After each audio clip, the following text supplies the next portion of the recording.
50 Famous Stories Retold by James Baldwin. Seal, American Book Company, New York, Cincinnati, Chicago. Copyright, 1896, by American Book Company. Contents: King Alfred in the Cakes 5. King Alfred in the Beggar 8. King Canute on the Seashore 10. The Sons of William the Conqueror 12. The White Ship 17. King John and the Abbot 21. A Story of Robin Hood 28. Bruce and the Spider 33.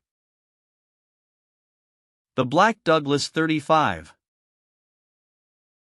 Three Men of Gotham 39. Otherwise Men of Gotham 42. The Miller of the D 46. Sir Philip Sidney 49. The Ungrateful Soldier 51. Sir Humphrey Gilbert 53. Sir Walter Raleigh 54. Pocahontas 58. George Washington and his hatchet 59. Grace Darling 61. The Story of William Tell 64.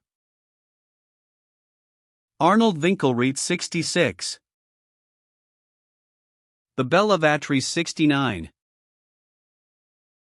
How Napoleon Crossed the Alps 75. The Story of Cincinnatus 76. The Story of Regulus 82. Cornelia's Jewels 85. Androclus and the Lion 87. Horatius at the Bridge 91. Julius Caesar 95. The Sword of Damocles 96. Damon and Pythias 100. A Laconic Answer 102. The Ungrateful Guest 103. Alexander and Bucephalus 106. Diogenes the Wise Man 108. The Brave 300 110. Socrates and his House 112. The King and his Hawk 113.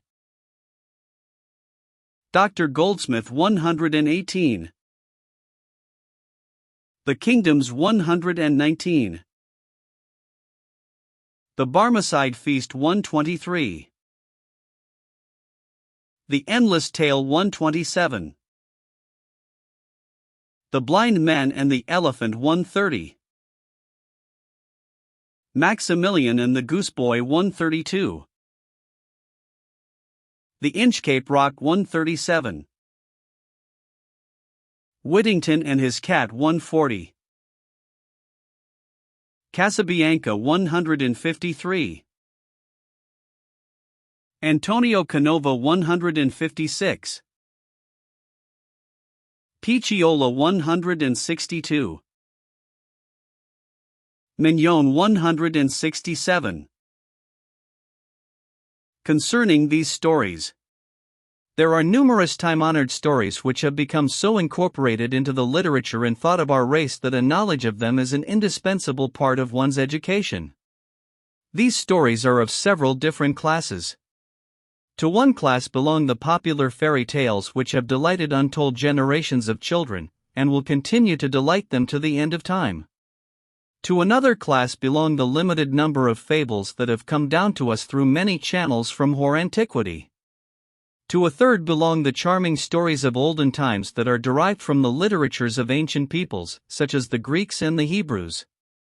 A fourth class includes the half-legendary tales of a distinctly later origin, which have for their subjects certain romantic episodes in the lives of well-known heroes and famous men, or in the history of a people. It is to this last class that most of the 50 stories contained in the present volume belong. As a matter of course, some of these stories are better known, and therefore more famous, than others. Some have a slight historical value, some are useful as giving point to certain great moral truths, others are products solely of the fancy, and are intended only to amuse. Some are derived from very ancient sources, and are current in the literature of many lands. Some have come to us through the ballads and folk tales of the English people. A few are of quite recent origin. Nearly all are the subjects of frequent allusions in poetry and prose and in the conversation of educated people. Care has been taken to exclude everything that is not strictly within the limits of probability, hence there is here no trespassing upon the domain of the fairy tale, the fable, or the myth.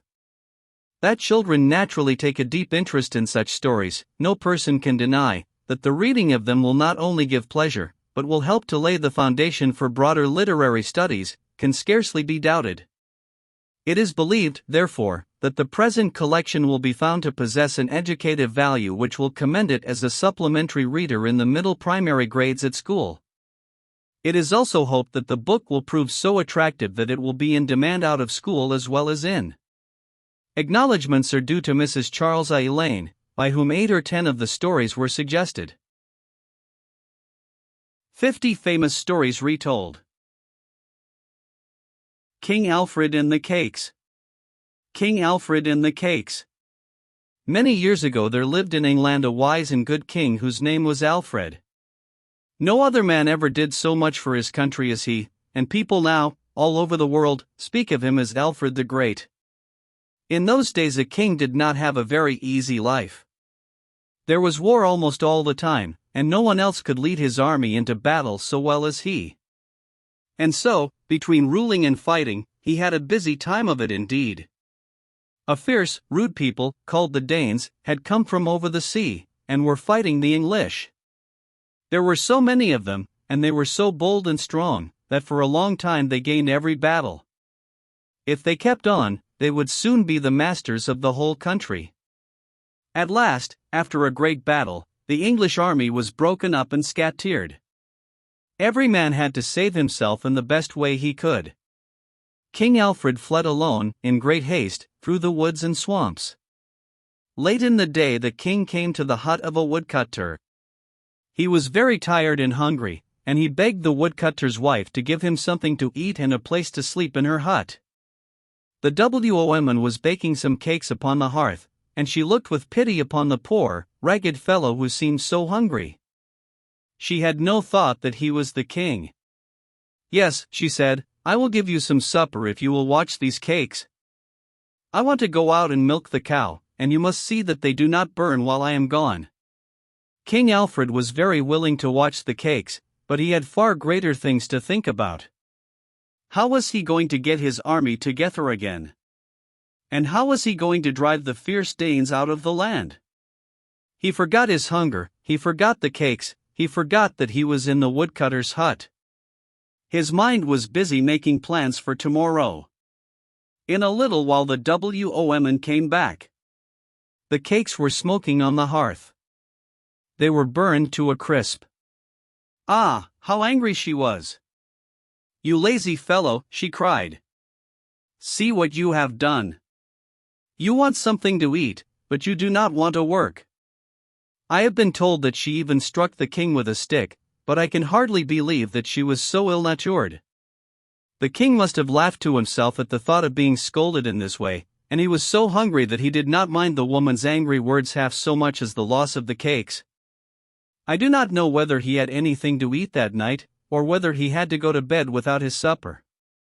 But it was not many days until he had gathered his men together again, and had beaten the Danes in a great battle. King Alfred and the Beggar. At one time the Danes drove King Alfred from his kingdom, and he had to lie hidden for a long time on a little island in a river. One day, all who were on the island, except the king and queen and one servant, went out to fish. It was a very lonely place, and no one could get to it except by a boat. About noon a ragged beggar came to the king's door, and asked for food. The king called the servant, and asked, "How much food have we in the house?" "My lord," said the servant, "we have only one loaf and a little wine." Then the king gave thanks to God, and said, give half of the loaf and half of the wine to this poor man." The servant did as he was bidden. The beggar thanked the king for his kindness, and went on his way. In the afternoon the men who had gone out to fish came back. They had 3 boats full of fish, and they said, "We have caught more fish today than in all the other days that we have been on this island." The king was glad, and he and his people were more hopeful than they had ever been before. When night came, the king lay awake for a long time, and thought about the things that had happened that day. At last he fancied that he saw a great light like the sun, and in the midst of the light there stood an old man with black hair, holding an open book in his hand. It may all have been a dream, and yet to the king it seemed very real indeed. He looked and wondered, but was not afraid. "Who are you?" he asked of the old man. "Alfred, my son, be brave," said the man, "for I am the one to whom you gave this day the half of all the food that you had. Be strong and joyful of heart, and listen to what I say. Rise up early in the morning and blow your horn 3 times, so loudly that the Danes may hear it.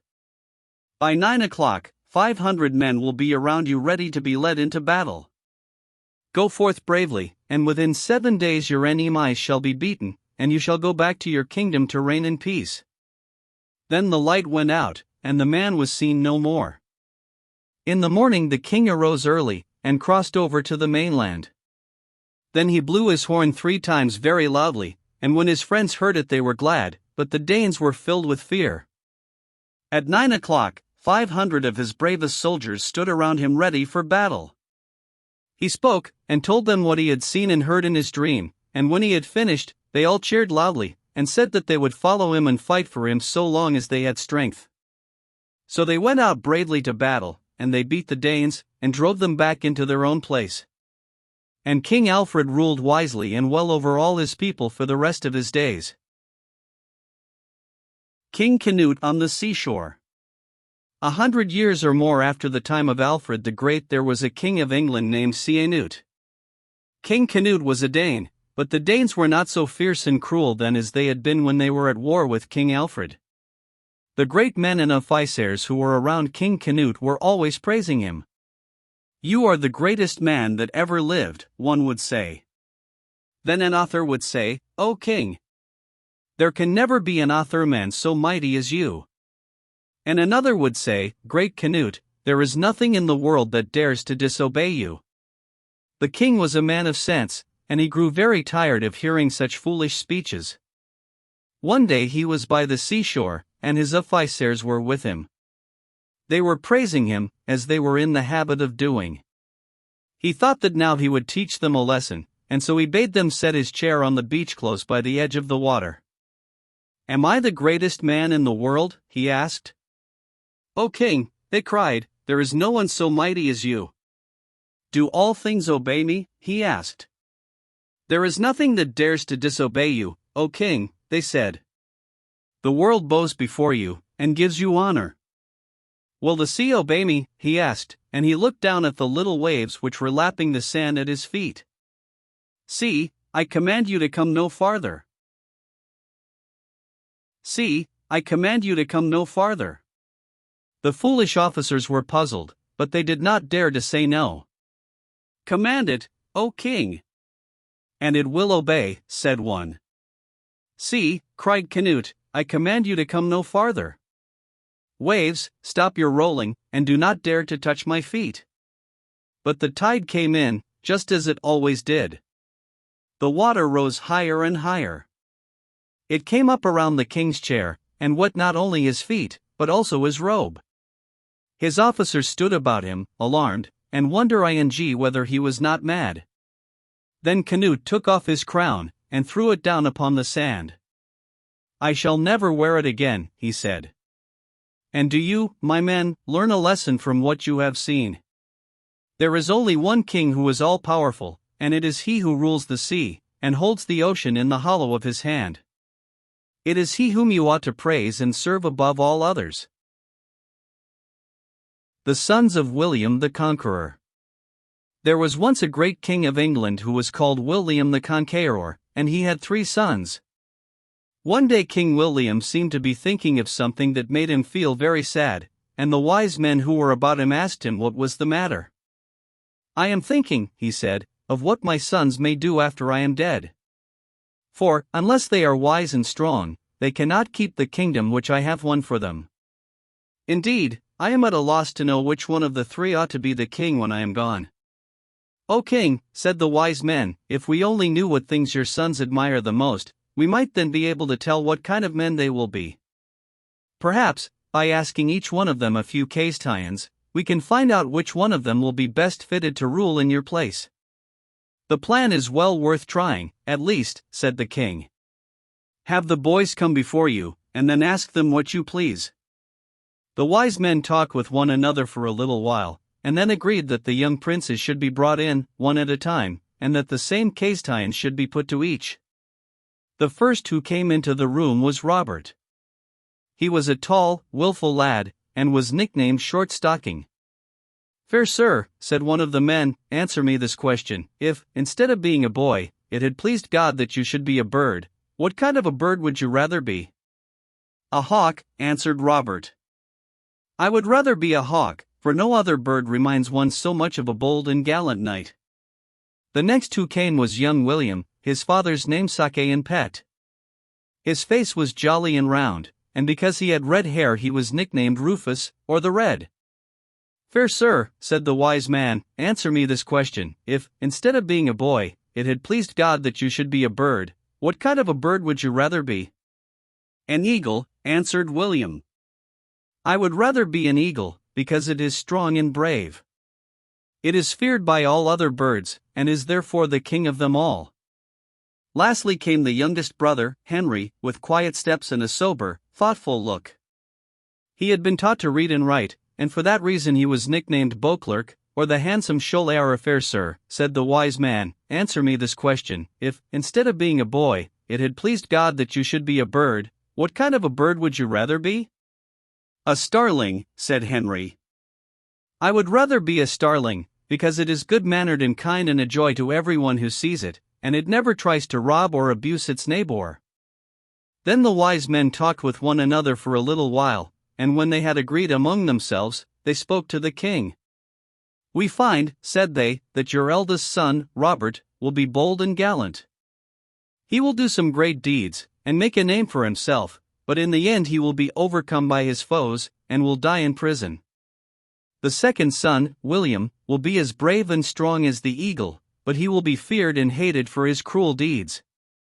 He will lead a wicked life, and will die a shameful death.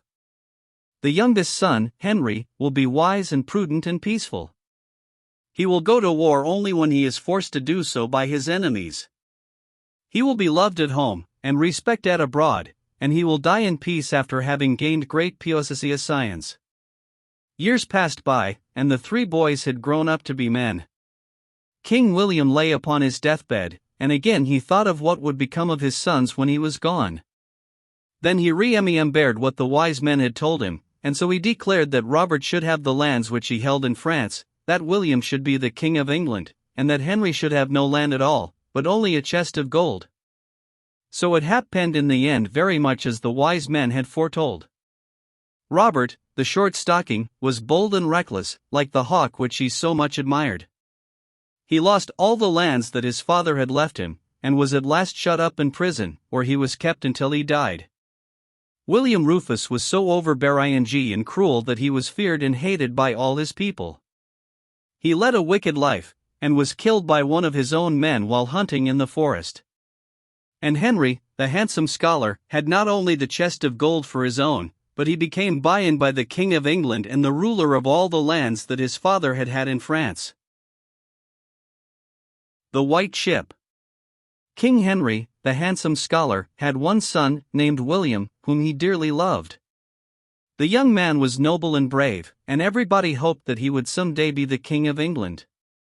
One summer Prince William went with his father across the sea to look after their lands in France. They were welcomed with joy by all their people there, and the young prince was so gallant and kind, that he won the love of all who saw him. But at last the time came for them to go back to England. The king, with his wise men and brave knights, set sail early in the day, but Prince William with his younger friends waited a little while. They had had so joyous a time in France that they were in no great haste to tear themselves away. Then they went on board of the ship which was waiting to carry them home. It was a beautiful ship with white sails and white masts, and it had been fitted up on purpose for this voyage. The sea was smooth, the winds were fair, and no one thought of danger. On the ship, everything had been arranged to make the trip a pleasant one. There was music and dancing, and everybody was merry and glad. The sun had gone down before the white-winged vessel was fairly out of the bay. But what of that? The moon was at its full, and it would give light enough, and before the dawn of the morrow, the narrow sea would be crossed. And so the prince, and the young people who were with him, gave themselves up to merriment and feasting and joy. The earlier hours of the night passed by, and then there was a cry of alarm on deck. A moment afterward there was a great crash. The ship had struck upon a rock. The water rushed in. She was sinking. Ah, where now were those who had lately been so heart-free and glad? Every heart was full of fear. No one knew what to do. A small boat was quickly launched, and the prince with a few of his bravest friends leaped into it. They pushed off just as the ship was beginning to settle beneath the waves. Would they be saved? They had rowed hardly 10 yards from the ship, when there was a cry from among those that were left behind. "Row back," cried the prince. "It is my little sister. She must be saved." The men did not dare to disobey. The boat was again brought alongside of the sinking vessel. The prince stood up, and held out his arms for his sister. At that moment the ship gave a great lurch forward into the waves. One shriek of terror was heard, and then all was still save the sound of the moaning waters. Ship and boat, prince and princess, and all the gay compagnie York that had set sail from France, went down to the bottom together. One man clung to a floating plank, and was saved the next day. He was the only person left alive to tell the sad story. When King Henry heard of the death of his son, his grief was more than he could bear. His heart was broken. He had no more joy in life, and men say that no one ever saw him smile again. Here is a poem about him that your teacher may read to you, and perhaps, after a while, you may learn it by heart. He never smiled again. The bark that held the prince went down. The sweeping waves rolled on. And what was England's glorious crown? To him that wept a son? He lived, for life may long be borne, ere sorrow breaks its chain. Why comes not death to those who mourn? He never smiled again. There stood proud forms before his throne, the stately and the brave. But who could fill the place of one? That one beneath the wave? Before him passed the young and fair, in pleasure's reckless train, but seas dashed o'er his son's bright hair. He never smiled again. He sat where festal bowls went round. He heard the minstrels sing. He saw the Tournay's victor crowned. Amid the nightly ring, a murmur of the restless deep was blent with every strain, a voice of winds that would not sleep. He never smiled again. Hearts, in that time, closed o'er the trace of vows once fondly poured, and strangers took the kinsman's place at many a joyous board. Graves which true love had bathed with tears were left to heaven's bright rain. Fresh hopes were born for other years. He never smiled again. Mrs. Hemans. King John and the Abbot. The 3 questions. There was once a king of England whose name was John. He was a bad king, for he was harsh and cruel to his people, and so long as he could have his own way, he did not care what became of other folks. He was the worst king that England ever had. Now, there was in the town of Conqueror a rich old abbot who lived in grand style in a great house called the Abbey. Every day 100 noble men sat down with him to dine, and 50 brave knights, in fine velvet coats and gold chains, waited upon him at his table. When King John heard of the way in which the abbot lived, he made up his mind to put a stop to it. So he sent for the old man to come and see him. "How now, my good abbot," he said. "I hear that you keep a far better house than I. How dare you do such a thing? Don't you know that no man in the land ought to live better than the king? And I tell you that no man shall." "O king," said the abbot, "I beg to say that I am spending nothing but what is my own. I hope that you will not think ill of me for making things pleasant for my friends and the brave knights who are with me." "Think ill of you," said the king. "How can I help but think ill of you? All that there is in this broad land is mine by right, and how do you dare to put me to shame by living in grander style than I? One would think that you were trying to be king in my place." "Oh, do not say so," said the abbot, "for I not another word," cried the king. "Your fault is plain, and unless you can answer me 3 questions, your head shall be cut off, and all your riches shall be mine." "I will try to answer them, O king," said the abbot. "Well, then," said King John, "as I sit here with my crown of gold on my head, you must tell me to within a day just how long I shall live. Why, you must tell me how soon I shall ride round the whole world, and lastly, you shall tell me what I think." "O king," said the abbot, "these are deep, hard questions, and I cannot answer them just now. But if you will give me 2 weeks to think about them, I will do the best that I can." "2 weeks you shall have," said the king, "but if then you fail to answer me, you shall lose your head, and all your lands shall be mine." The abbot went away very sad and in great fear. He first rode to Oxford. Here was a great school, called a University, and he wanted to see if any of the wise professors could help him. But they shook their heads, and said that there was nothing about King John in any of their books. Then the abbot rode down to Cambridge, where there was another University. But not one of the teachers in that great school could help him. At last, sad and sorrowful, he rode toward home to bid his friends and his brave knights goodbye. For now he had not a week to live. 2. The 3 answers.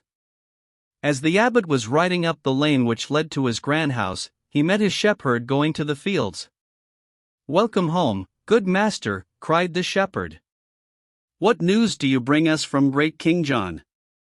sad news," said the abbot, and then he told him all that had happened. Cheer up, good master," said the shepherd. "Have you never yet heard that a fool may teach a wise man wit? I think I can help you out of your trouble." "You help me," cried the abbot. "How?" "How?" "Well," answered the shepherd, "you know that everybody says that I look just like you, and that I have sometimes been mistaken for you. So, lend me your servants and your horse and your gown, and I will go up to London and see the king.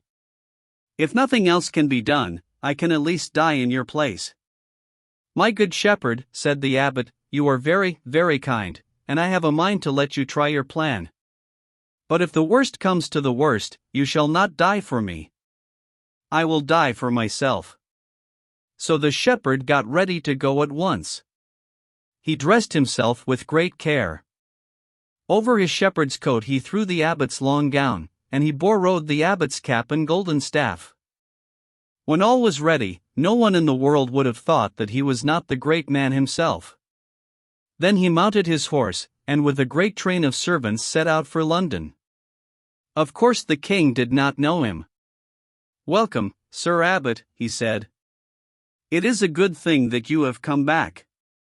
But, prompt as you are, if you fail to answer my 3 questions, you shall lose your head."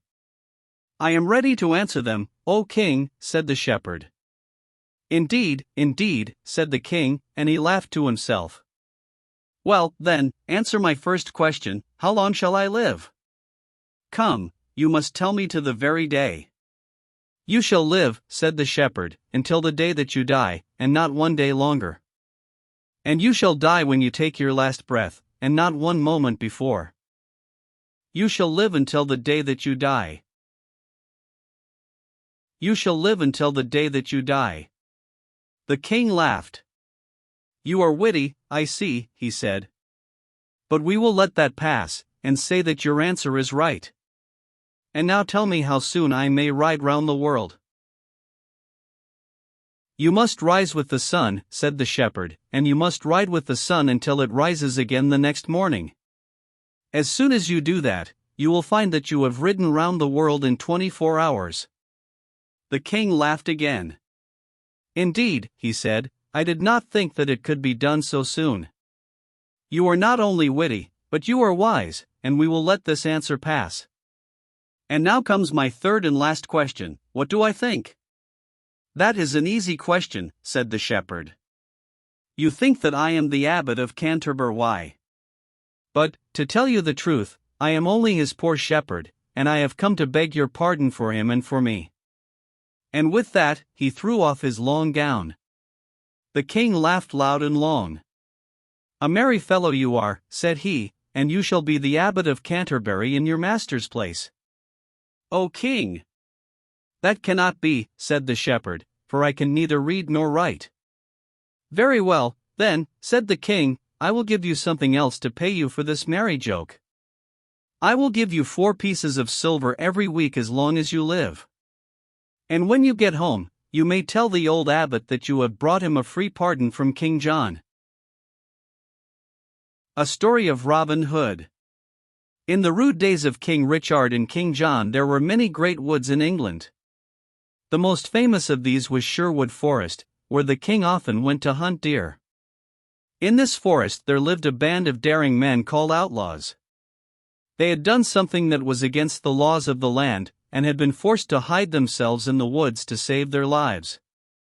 There they spent their time in roaming about among the trees, in hunting the king's deer, and in robbing rich travelers that came that way. There were nearly 100 of these outlaws, and their leader was a bold fellow called Robin Hood. They were dressed in suits of green, and armed with bows and arrows, and sometimes they carried long wooden lances and broadswords, which they knew how to handle well. Whenever they had taken anything, it was brought and laid at the feet of Robin Hood, whom they called their king. He then divided it fairly among them, giving to each man his just share. Robin never allowed his men to harm anybody but the rich men who lived in great houses and did no work. He was always kind to the poor, and he often sent help to them, and for that reason the common people looked upon him as their friend. Long after he was dead, men liked to talk about his deeds. Some praised him, and some blamed him. He was, indeed, a rude, lawless fellow, but at that time, people did not think of right and wrong as they do now. A great many songs were made up about Robin Hood, and these songs were sung in the cottages and huts all over the land for hundreds of years afterward. Here is a little story that is told in one of those songs. Robin Hood was standing one day under a green tree by the roadside. While he was listening to the birds among the leaves, he saw a young man passing by. This young man was dressed in a fine suit of bright red cloth, and, as he tripped gaily along the road, he seemed to be as happy as the day. I will not trouble him, said Robin Hood, for I think he is on his way to his wedding. The next day Robin stood in the same place. He had not been there long when he saw the same young man coming down the road. But he did not seem to be so happy this time. He had left his scarlet coat at home, and at every step he sighed and groaned. Ah, the sad day! The sad day, he kept saying to himself. Then Robin Hood stepped out from under the tree, and said, I say, young man, have you any money to spare for my merry men and me? I have nothing at all, said the young man, but 5 shillings and a ring. A gold ring? Asked Robin. Yes, said the young man, it is a gold ring. Here it is.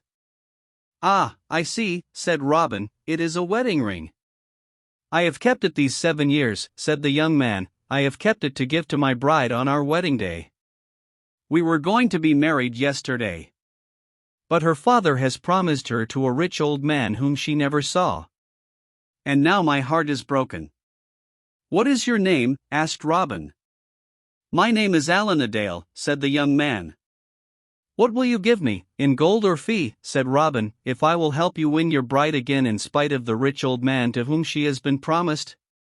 "Robin Hood, I have no money," said Alan, "but I will promise to be your servant." "How many miles is it to the place where the maiden lives?" asked Robin. "It is not far," said Alan. "But she is to be married this very day, and the church is 5 miles away." Then Robin made haste to dress himself as a harper, and in the afternoon he stood in the door of the church. "Who are you?" said the bishop, "and what are you doing here?" "I am a bold harper," said Robin, "the best in the north country." "I am glad you have come," said the bishop kindly. "There is no music that I like so well as that of the harp. Come in, and play for us." "I will go in," said Robin Hood, "but I will not give you any music until I see the bride and bridegroom." Just then an old man came in. He was dressed in rich clothing, but was bent with age, and was feeble and grey. By his side walked a fair young girl. Her cheeks were very pale, and her eyes were full of tears. "This is no match," said Robin. "Let the bride choose for herself." Then he put his horn to his lips, and blew 3 times. The very next minute, 24 men, all dressed in green, and carriage longbows in their hands, came running across the fields. And as they marched into the church, all in a row, the foremost among them was Alanadale. "Now whom do you choose?" said Robin to the maiden. "I choose Alanadale," she said, blushing. "And Alanadale you shall have," said Robin, "and he that takes you from Alanadale shall find that he has Robin Hood to deal with." And so the fair maiden and Alanadale were married then and there, and the rich old man went home in a great rage. And thus having ended this merry wedding, the bride looked like a queen. And so they returned to the merry greenwood, amongst the leaves so green. Bruce and the Spider. There was once a king of Scotland whose name was Robert Bruce. He had need to be both brave and wise, for the times in which he lived were wild and rude. The King of England was at war with him, and had led a great army into Scotland to drive him out of the land. Battle after battle had been fought. 6 times had Bruce led his brave little army against his foes, and 6 times had his men been beaten and driven into flight. At last his army was scattered, and he was forced to hide himself in the woods and in lonely places among the mountains. One rainy day, Bruce lay on the ground under a rude shed, listening to the patter of the drops on the roof above him. He was tired and sick at heart, and ready to give up all hope. It seemed to him that there was no use for him to try to do anything more. As he lay thinking, he saw a spider over his head, making ready to weave her web. He watched her as she toiled slowly and with great care. 6 times she tried to throw her frail thread from one beam to another, and 6 times it fell short. "Poor thing," said Bruce, "you, too, know what it is to fail." But the spider did not lose hope with the 6th failure. With still more care, she made ready to try for the 7th time. Bruce almost forgot his own troubles as he watched her swing herself out upon the slender line. Would she fail again? No. The thread was carried safely to the beam, and fastened there. "I, too, will try a 7th time," cried Bruce. He arose and called his men together. He told them of his plans, and sent them out with messages of cheer to his disheartened people. Soon there was an army of brave Scotchmen around him. Another battle was fought, and the King of England was glad to go back into his own country. I have heard it said that, after that day, no one by the name of Bruce would ever hurt a spider. The lesson which the little creature had taught the king was never forgotten. The Black Douglas. In Scotland, in the time of King Robert Bruce, there lived a brave man whose name was Douglas. His hair and beard were black and long, and his face was tan and dark, and for this reason people nicknamed him the Black Douglas. He was a good friend of the king, and one of his strongest helpers. In the war with the English, who were trying to drive Bruce from Scotland, the Black Douglas did many brave deeds, and the English people became very much afraid of him. By and by the fear of him spread all through the land. Nothing could frighten an English lad more than to tell him that the Black Douglas was not far away. Women would tell their children, when they were naughty, that the Black Douglas would get them, and this would make them very quiet and good. There was a large castle in Scotland which the English had taken early in the war. The Scottish soldiers wanted very much to take it again, and the Black Douglas and his men went one day to see what they could do. It happened to be a holiday, and most of the English soldiers in the castle were eating and drinking and having a merry time. But they had left watchmen on the wall to see that the Scottish soldiers did not come upon them unawares, and so they felt quite safe. In the evening, when it was growing dark, the wife of one of the soldiers went up on the wall with her child in her arms. As she looked over into the fields below the castle, she saw some dark objects moving toward the foot of the wall. In the dusk she could not make out what they were, and so she pointed them out to one of the watchmen. "Pooh, pooh," said the watchman. "Those are nothing to frighten us. They are the farmer's cattle, trying to find their way home. The farmer himself is enjoying the holiday, and he has forgotten to bring them in. If the Douglas should happen this way before morning, he will be sorry for his carelessness." But the dark objects were not cattle. They were the Black Douglas and his men, creeping on hands and feet toward the foot of the castle wall. Some of them were dragging ladders behind them through the grass. They would soon be climbing to the top of the wall. None of the English soldiers dreamed that they were within many miles of the place. The woman watched them until the last one had passed around a corner out of sight. She was not afraid, for in the darkening twilight they looked indeed like cattle. After a little while she began to sing to her child. "Hush ye, little pet ye. Hush ye, do not fret ye. The Black Douglas shall not get ye. Don't be so sure about that. Don't be so sure about that." All at once a gruff voice was heard behind her, saying, "Don't be so sure about that." She looked around, and there stood the Black Douglas himself. At the same moment a Scottish soldier climbed off a ladder and leaped upon the wall, and then there came another and another and another, until the wall was covered with them. Soon there was hot fighting in every part of the castle. But the English were so taken by surprise that they could not do much. Many of them were killed, and in a little while the Black Douglas and his men were the masters of the castle, which by right belonged to them. As for the woman and her child, the Black Douglas would not suffer anyone to harm them. After a while they went back to England, and whether the mother made up any more songs about the Black Douglas I cannot tell. 3 Men of Gotham. There is a town in England called Gotham, and many merry stories are told of the queer people who used to live there. One day 2 men of Gotham met on a bridge. Hodge was coming from the market, and Peter was going to the market. "Where are you going?" said Hodge.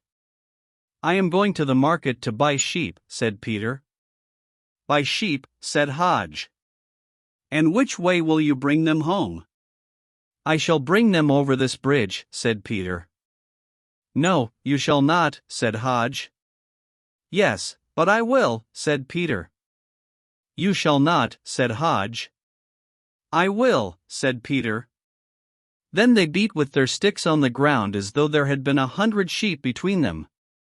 "Take care," cried Peter. "Look out that my sheep don't jump on the bridge." "I care not where they jump," said Hodge, "but they shall not go over it."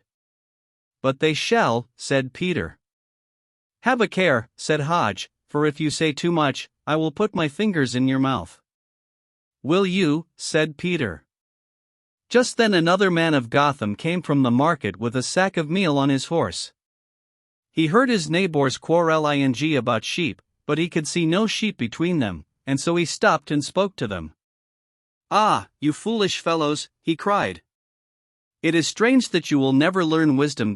Come here, Peter, and help me lay my sack on my shoulder." Peter did so, and the man carried his meal to the side of the bridge. "Now look at me," he said, "and learn a lesson." And he opened the mouth of the sack, and poured all the meal into the river. "Now, neighbors," he said, "can you tell how much meal is in my sack? How much meal is in my sack? How much meal is in my sack?"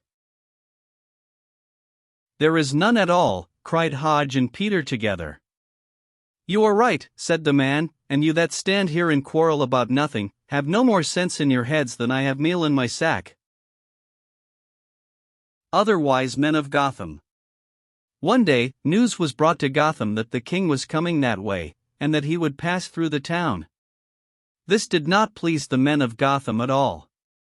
They hated the king, for they knew that he was a cruel, bad man.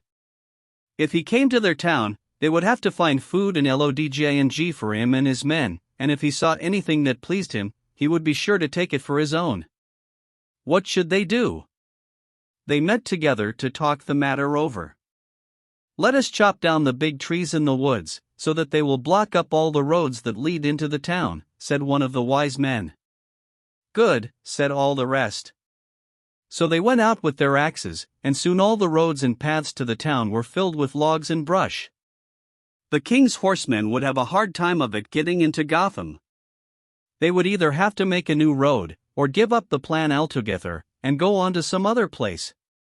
When the king came, and saw that the road had been blocked up, he was very angry. "Who chopped those trees down in my way?" he asked of two country lads that were passing by. "The men of Gotham," said the lads. "Well," said the king, "go and tell the men of Gotham that I shall send my sheriff into their town, and have all their noses cut off." The two lads ran to the town as fast as they could, and made known what the king had said. Everybody was in great fright. The men ran from house to house, carrying the news, and asking one another what they should do. "Our wits have kept the king out of the town," said one, "and so now our wits must save our noses." "True, true," said the others. "But what shall we do?" Then one, whose name was Dobbin, and who was thought to be the wisest of them all, said, "Let me tell you something. Many a man has been punished because he was wise, but I have never heard of anyone being harmed because he was a fool. So, when the king's sheriff comes, let us all act like fools." "Good, good," cried the others. "We will all act like fools." It was no easy thing for the king's men to open the roads, and while they were doing it, the king grew tired of waiting, and went back to London. But very early one morning, the sheriff with a party of fierce soldiers rode through the woods, and between the fields, toward Gotham. Just before they reached the town, they saw a queer sight. The old men were rolling big stones up the hill, and all the young men were looking on, and grunting very loudly. The sheriff stopped his horses, and asked what they were doing. "We are rolling stones uphill to make the sun rise," said one of the old men. "You foolish fellow," said the sheriff. "Don't you know that the sun will rise without any help?" "Ah! Will it?" said the old man. "Well, I never thought of that. How wise you are!" "And what are you doing?" said the sheriff to the young men. "Oh, we do the grunting while our fathers do the working," they answered. "I see," said the sheriff. "Well, that is the way the world goes everywhere." And he rode on toward the town. He soon came to a field where a number of men were building a stone wall. "What are you doing?" he asked. "Why, master," they answered, "there is a cuckoo in this field, and we are building a wall around it so as to keep the bird from straying away." "You foolish fellows," said the sheriff. "Don't you know that the bird will fly over the top of your wall, no matter how high you build it?" "Why, no," they said. "We never thought of that. How very wise you are." The sheriff next met a man who was carrying a door on his back. "What are you doing?" he asked. "I have just started on a long journey," said the man. "But why do you carry that door?" asked the sheriff. "I left my money at home." "Then why didn't you leave the door at home too?" "I was afraid of thieves, and you see, if I have the door with me, they can't break it open and get in." "You foolish fellow," said the sheriff. "It would be safer to leave the door at home, and carry the money with you." "Ah, would it, though?" said the man. "Now, I never thought of that. You are the wisest man that I ever saw." Then the sheriff rode on with his men, but everyone that they met was doing some silly thing. "Truly I believe that the people of Gotham are all fools," said one of the horsemen. "That is true," said another. "It would be a shame to harm such simple people." "Let us ride back to London, and tell the king all about them," said the sheriff. "Yes, let us do so," said the horseman. So they went back, and told the king that Gotham was a town of fools, and the king laughed, and said that if that was the case, he would not harm them, but would let them keep their noses. The Miller of the Dee. Once upon a time there lived on the banks of the river Dee a miller, who was the happiest man in England. He was always busy from morning till night, and he was always singing as merrily as any lark. He was so cheerful that he made everybody else cheerful, and people all over the land liked to talk about his pleasant ways. At last the king heard about him. "I will go down and talk with this wonderful miller," he said. "Perhaps he can tell me how to be happy." As soon as he stepped inside of the mill, he heard the miller singing. "I envy nobody, no, not I. For I am as happy as I can be. And nobody envies me." "You're wrong, my friend," said the king. "You're wrong as wrong can be. I envy you, and I would gladly change places with you, if I could only be as light-hearted as you are." The miller smiled, and bowed to the king. "I am sure I could not think of changing places with you, sir," he said. "Now tell me," said the king, "what makes you so cheerful and glad here in your dusty mill, while I, who am king, am sad and in trouble every day?" The miller smiled again, and said, "I do not know why you are sad, but I can tell why I am glad.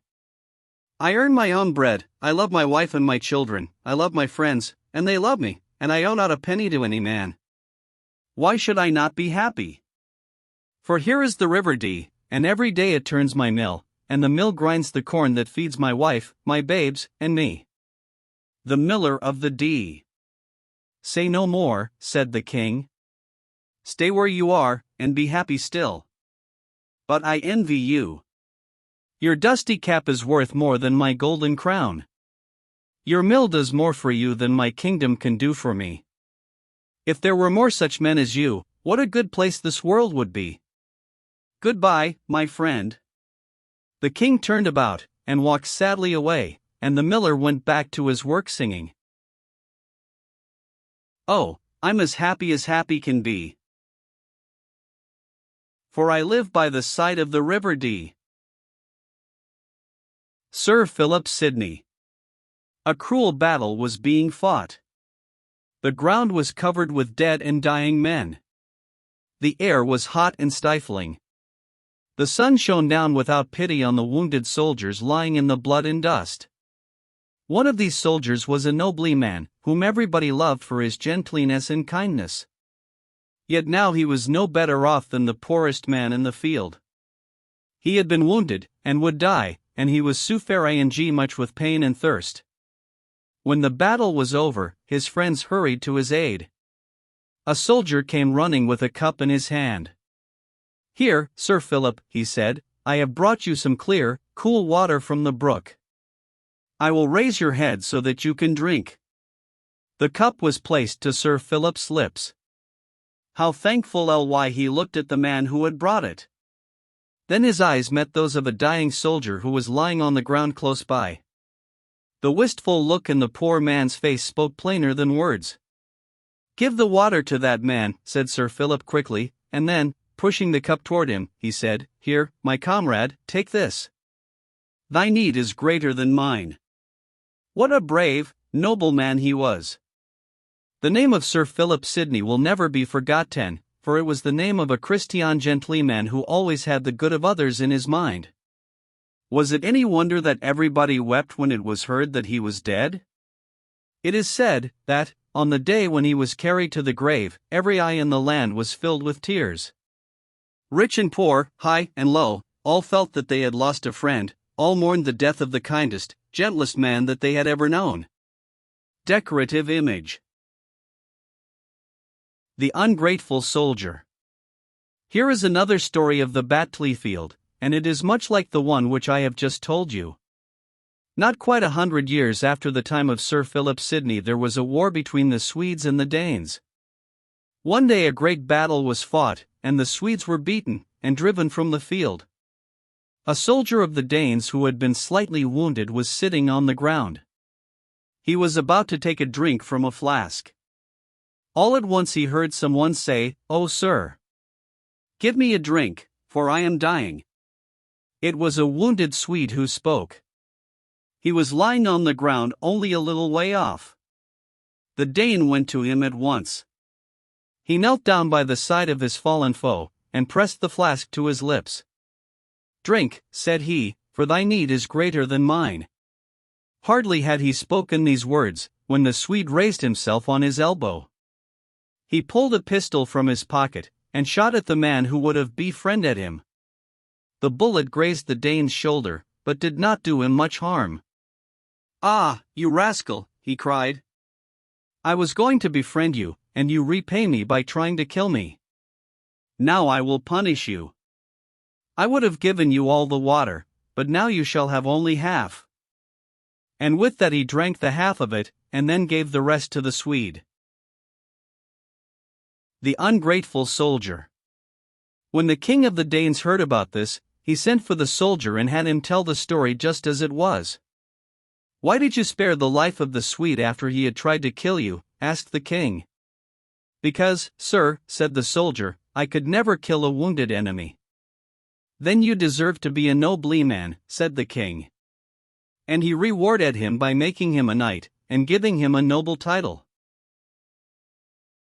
Sir Humphrey Gilbert. More than 300 years ago there lived in England a brave man whose name was Sir Humphrey Gilbert. At that time there were no white people in this country of ours. The land was covered with forests, and where there are now great cities and fine farms there were only trees and swamps among which roamed wild Indians and wild beasts. Sir Humphrey Gilbert was one of the first men who tried to make a settlement in America. Twice did he bring men and ships over the sea, and twice did he fail, and sail back for England.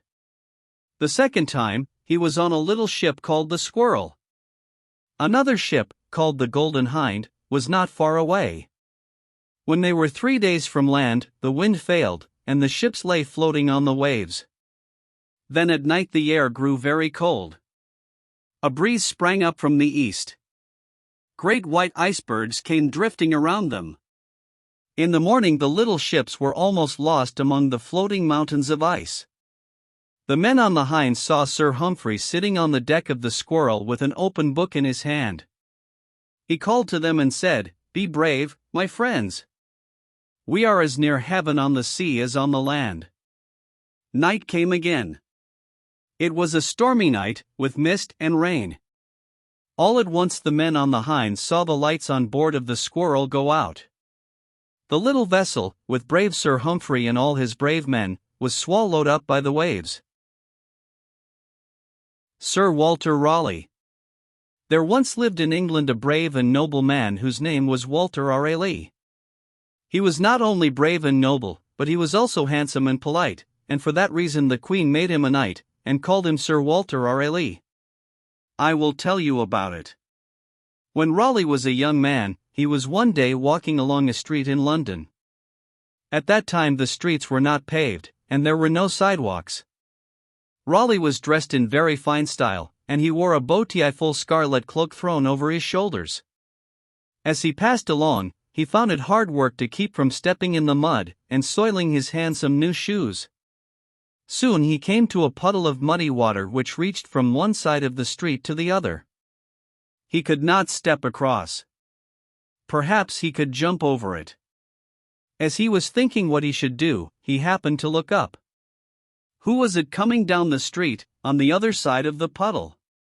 It was Elizabeth, the Queen of England, with her train of gentlewomen and waiting maids. She saw the dirty puddle in the street. She saw the handsome young man with the scarlet cloak stand by the side of it. How was she to get across? Young Raleigh, when he saw who was coming, forgot about himself. He thought only of helping the Queen. There was only one thing that he could do, and no other man would have thought of that. He took off his scarlet cloak, and spread it across the puddle. The Queen could step on it now, as on a beautiful carpet. She walked across. She was safely over the ugly puddle, and her feet had not touched the mud. She paused a moment, and thanked the young man. As she walked onward with her train, she asked one of the gentlewomen, "Who is that brave gentleman who helped us so handsomely?" "His name is Walter Raleigh," said the gentlewoman. "He shall have his reward," said the Queen. Not long after that, she sent for Raleigh to come to her palace. The young man went, but he had no scarlet cloak to wear. Then, while all the great men and fine ladies of England stood around, the Queen made him a knight. And from that time he was known as Sir Walter Raleigh, the Queen's favorite. Sir Walter Raleigh and Sir Humphrey Gilbert, about whom I have already told you, were half-brothers. When Sir Humphrey made his first voyage to America, Sir Walter was with him. After that, Sir Walter tried several times to send men to this country to make a settlement. But those whom he sent found only great forests, and wild beasts, and savage Indians. Some of them went back to England, some of them died for want of food, and some of them were lost in the woods. At last Sir Walter gave up trying to get people to come to America. But he found two things in this country which the people of England knew very little about. One was the potato, the other was tobacco. If you should ever go to Ireland, you may be shown the place where Sir Walter planted the few potatoes which he carried over from America. He told his friends how the Indians used them for food, and he proved that they would grow in the Old World as well as in the New. Sir Walter had seen the Indians smoking the leaves of the tobacco plant. He thought that he would do the same, and he carried some of the leaves to England. Englishmen had never used tobacco before that time, and all who saw Sir Walter puffing away at a roll of leaves thought that it was a strange sight. One day as he was sitting in his chair and smoking, his servant came into the room. The man saw the smoke curling over his master's head, and he thought that he was on fire. He ran out for some water. He found a pail that was quite full. He hurried back, and threw the water into Sir Walter's face. Of course the fire was all put out. After that a great many men learned to smoke. And now tobacco is used in all countries of the world. It would have been well if Sir Walter Raleigh had let it alone. Pocahontas. There was once a very brave man whose name was John Smith. He came to this country many years ago, when there were great woods everywhere, and many wild beasts and Indians. Many tales are told of his adventures, some of them true and some of them untrue. The most famous of all these is the following. One day when Smith was in the woods, some Indians came upon him, and made him their prisoner. They led him to their king, and in a short time they made ready to put him to death. A large stone was brought in, and Smith was made to lie down with his head on it. Then two tall Indians with big clubs in their hands came forward. The king and all his great men stood around to see. The Indians raised their clubs. In another moment they would fall on Smith's head. But just then a little Indian girl rushed in. She was the daughter of the king, and her name was Pocahontas. She ran and threw herself between Smith and the uplifted clubs. She clasped Smith's head with her arms. She laid her own head upon his. "Oh, father," she cried, "spare this man's life. I am sure he has done you no harm, and we ought to be his friends." The men with the clubs could not strike, for they did not want to hurt the child. The king at first did not know what to do. Then he spoke to some of his warriors, and they lifted Smith from the ground. They untied the cords from his wrists and feet, and set him free. The next day the king sent Smith home, and several Indians went with him to protect him from harm. After that, as long as she lived, Pocahontas was the friend of the white men, and she did a great many things to help them. George Washington and his hatchet. When George Washington was quite a little boy, his father gave him a hatchet. It was bright and new, and George took great delight in going about and chopping things with it. He ran into the garden, and there he saw a tree which seemed to say to him, "Come and cut me down." George had often seen his father's men chop down the great trees in the forest, and he thought that it would be fine sport to see this tree fall with a crash to the ground. So he set to work with his little hatchet, and, as the tree was a very small one, it did not take long to lay it low. George Washington and his hatchet. Soon after that, his father came home.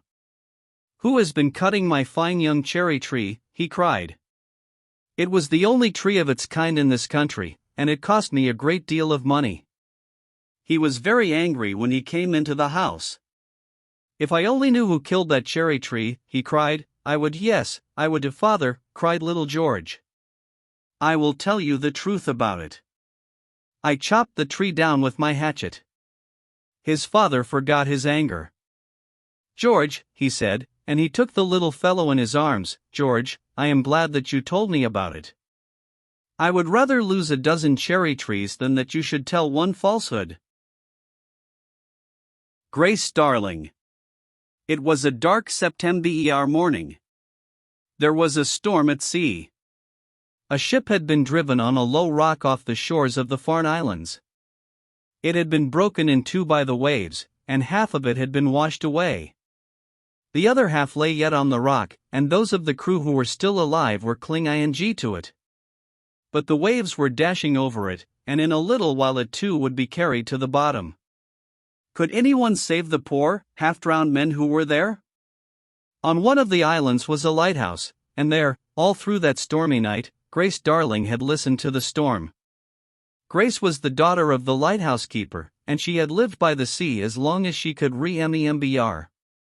In the darkness of the night, above the noise of the winds and waves, she heard screams and wild cries. When daylight came, she could see the wreck, a mile away, with the angry waters all around it. She could see the men clinging to the masts. "We must try to save them," she cried. "Let us go out in the boat at once." "It is of no use, Grace," said her father. "We cannot reach them." He was an old man, and he knew the force of the mighty waves. "We cannot stay here and see them die," said Grace. "We must at least try to save them." Her father could not say no. In a few minutes they were ready. They set off in the heavy lighthouse boat. Grace pulled one oar, and her father the other, and they made straight toward the wreck. But it was hard rowing against such a sea, and it seemed as though they would never reach the place. At last they were close to the rock, and now they were in greater danger than before.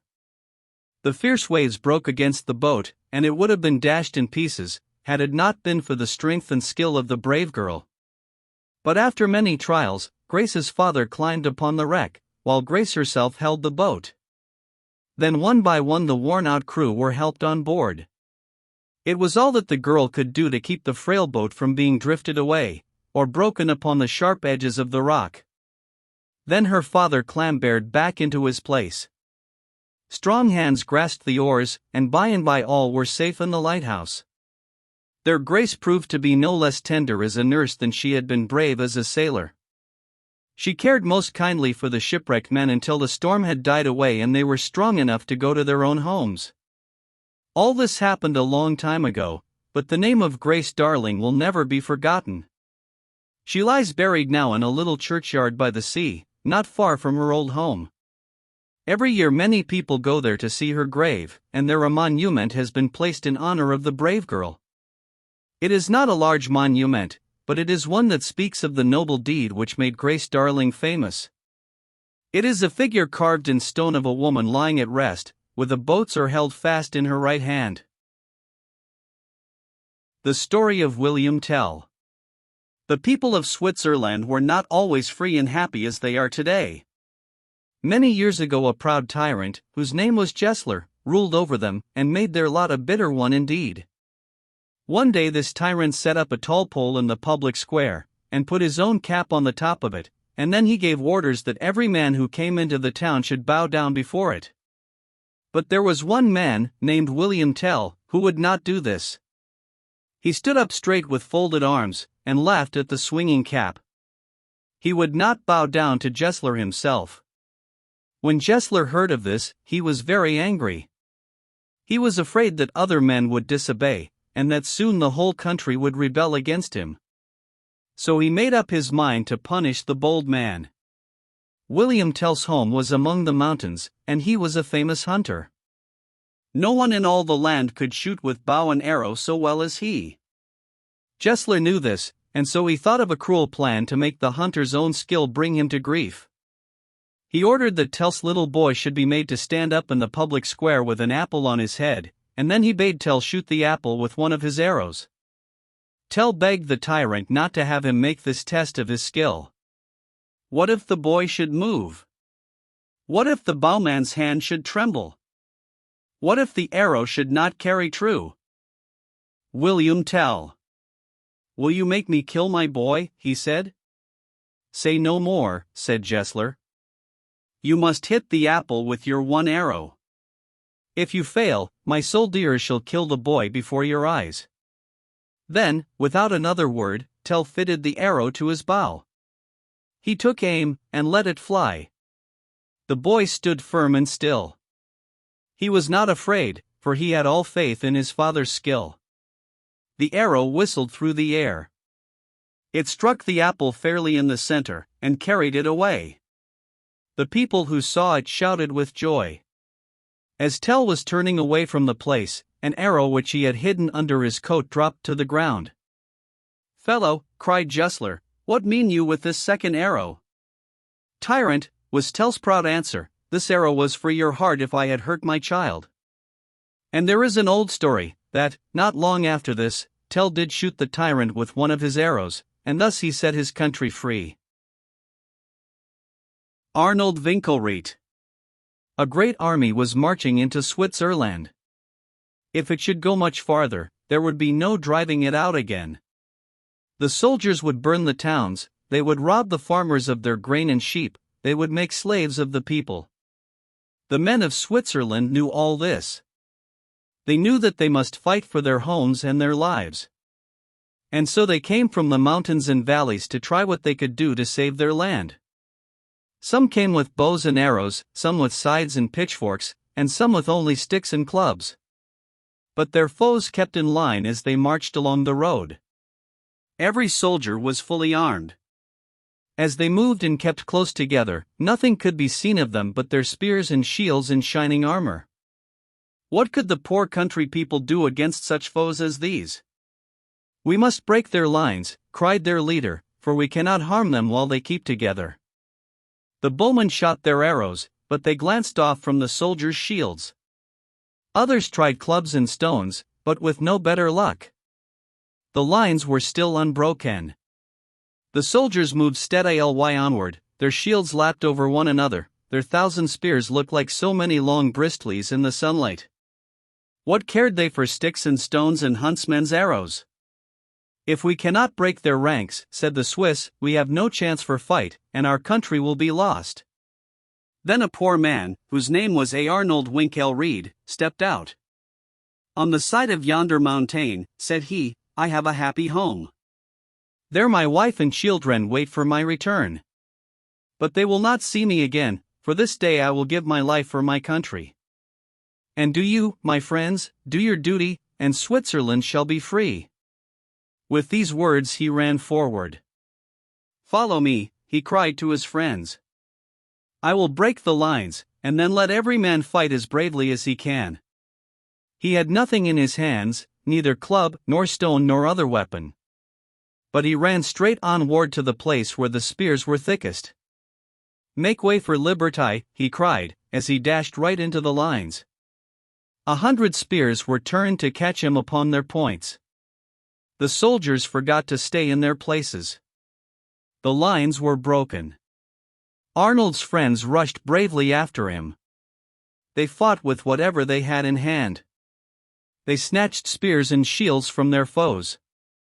They had no thought of fear. They only thought of their homes and their dear native land. And they won at last. Such a battle no one ever knew before. But Switzerland was saved, and Arnold Winkel Reed did not die in vain. The Bell of Atri. Atri is the name of a little town in Italy. It is a very old town, and is built halfway up the side of a steep hill. A long time ago, the king of Atri bought a fine large bell, and had it hung up in a tower in the marketplace. A long rope that reached almost to the ground was fastened to the bell. The smallest child could ring the bell by pulling upon this rope. "It is the bell of justice," said the king. When at last everything was ready, the people of Atri had a great holiday. All the men and women and children came down to the marketplace to look at the bell of justice. It was a very pretty bell, and was polished until it looked almost as bright and yellow as the sun. "How we should like to hear it ring," they said. Then the king came down the street. "Perhaps he will ring it," said the people, and everybody stood very still, and waited to see what he would do. But he did not ring the bell. He did not even take the rope in his hands. When he came to the foot of the tower, he stopped and raised his hand. "My people," he said, "do you see this beautiful bell? It is your bell, but it must never be rung except in case of need. If any one of you is wronged at any time, he may come and ring the bell, and then the judges shall come together at once, and hear his case, and give him justice. Rich and poor, old and young, all alike may come, but no one must touch the rope unless he knows that he has been wronged." Many years passed by after this. Many times did the bell in the market-place ring out to call the judges together. Many wrongs were righted, many ill-doers were punished. At last the hempen rope was almost worn out. The lower part of it was untwisted, some of the strands were broken, it became so short that only a tall man could reach it. "This will never do," said the judges one day. "What if a child should be wronged? It could not ring the bell to let us know it." They gave orders that a new rope should be put upon the bell at once, a rope that should hang down to the ground, so that the smallest child could reach it. But there was not a rope to be found in all Atri. They would have to send across the mountains for one, and it would be many days before it could be brought. What if some great wrong should be done before it came? How could the judges know about it, if the injured one could not reach the old rope? "Let me fix it for you," said a man who stood by. He ran into his garden, which was not far away, and soon came back with a long grapevine in his hands. "This will do for a rope," he said, and he climbed up, and fastened it to the bell. The slender vine, with its leaves and tendrils still upon it, trailed to the ground. "Yes," said the judges, "it is a very good rope. Let it be as it is." Now, on the hillside above the village, there lived a man who had once been a brave knight. In his youth he had ridden through many lands, and he had fought in many a battle. His best friend through all that time had been his horse, a strong, noble steed that had borne him safe through many a danger. But the knight, when he grew older, cared no more to ride into battle, he cared no more to do brave deeds, he thought of nothing but gold, he became a miser. At last he sold all that he had, except his horse, and went to live in a little hut on the hillside. Day after day he sat among his money bags, and planned how he might get more gold, and day after day his horse stood in his bare stall, half-starved, and shivering with cold. "What is the use of keeping that lazy steed?" said the miser to himself one morning. "Every week it costs me more to keep him than he is worth. I might sell him, but there is not a man that wants him. I cannot even give him away. I will turn him out to shift for himself, and pick grass by the roadside. If he starves to death, so much the better." So the brave old horse was turned out to find what he could among the rocks on the barren hillside. Lame and sick, he strolled along the dusty roads, glad to find a blade of grass or a thistle. The boys threw stones at him, the dogs barked at him, and in all the world there was no one to pity him. One hot afternoon, when no one was upon the street, the horse chanced to wander into the marketplace. Not a man nor child was there, for the heat of the sun had driven them all indoors. The gates were wide open, the poor beast could roam where he pleased. He saw the grapevine rope that hung from the bell of justice. The leaves and tendrils upon it were still fresh and green, for it had not been there long. What a fine dinner they would be for a starving horse! He stretched his thin neck, and took one of the tempting morsels in his mouth. It was hard to break it from the vine. He pulled at it, and the great bell above him began to ring. All the people in Atri heard it. It seemed to say, "Someone has done me wrong. Someone has done me wrong. Oh, come and judge my case. Oh, come and judge my case. For I've been wronged." The judges heard it. They put on their robes, and went out through the hot streets to the marketplace. They wondered who it could be who would ring the bell at such a time. When they passed through the gate, they saw the old horse nibbling at the vine. "Ha!" cried one, "it is the miser's steed. He has come to call for justice, for his master, as everybody knows, has treated him most shameful. Oh why? He pleads his cause as well as any dumb brute can," said another. "And he shall have justice," said the third.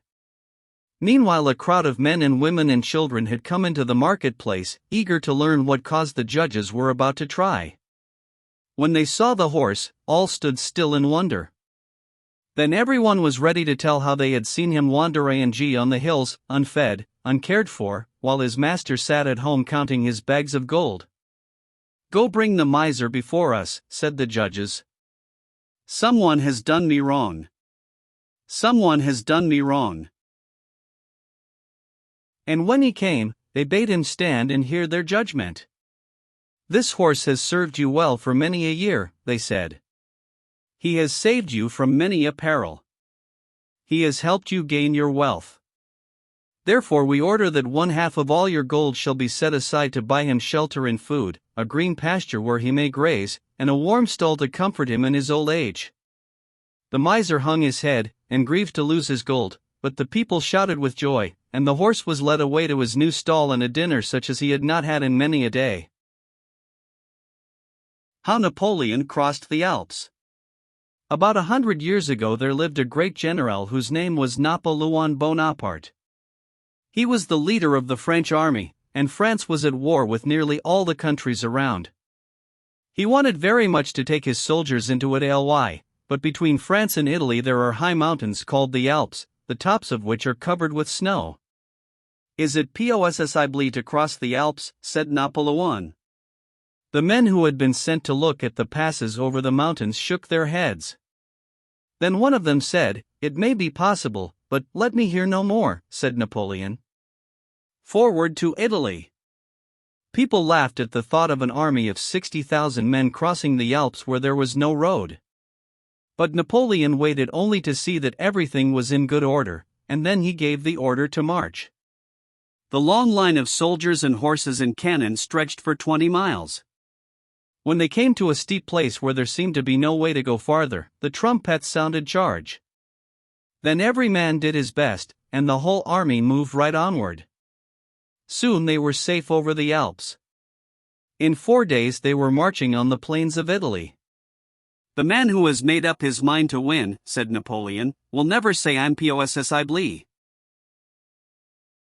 The story of Cincinnatus.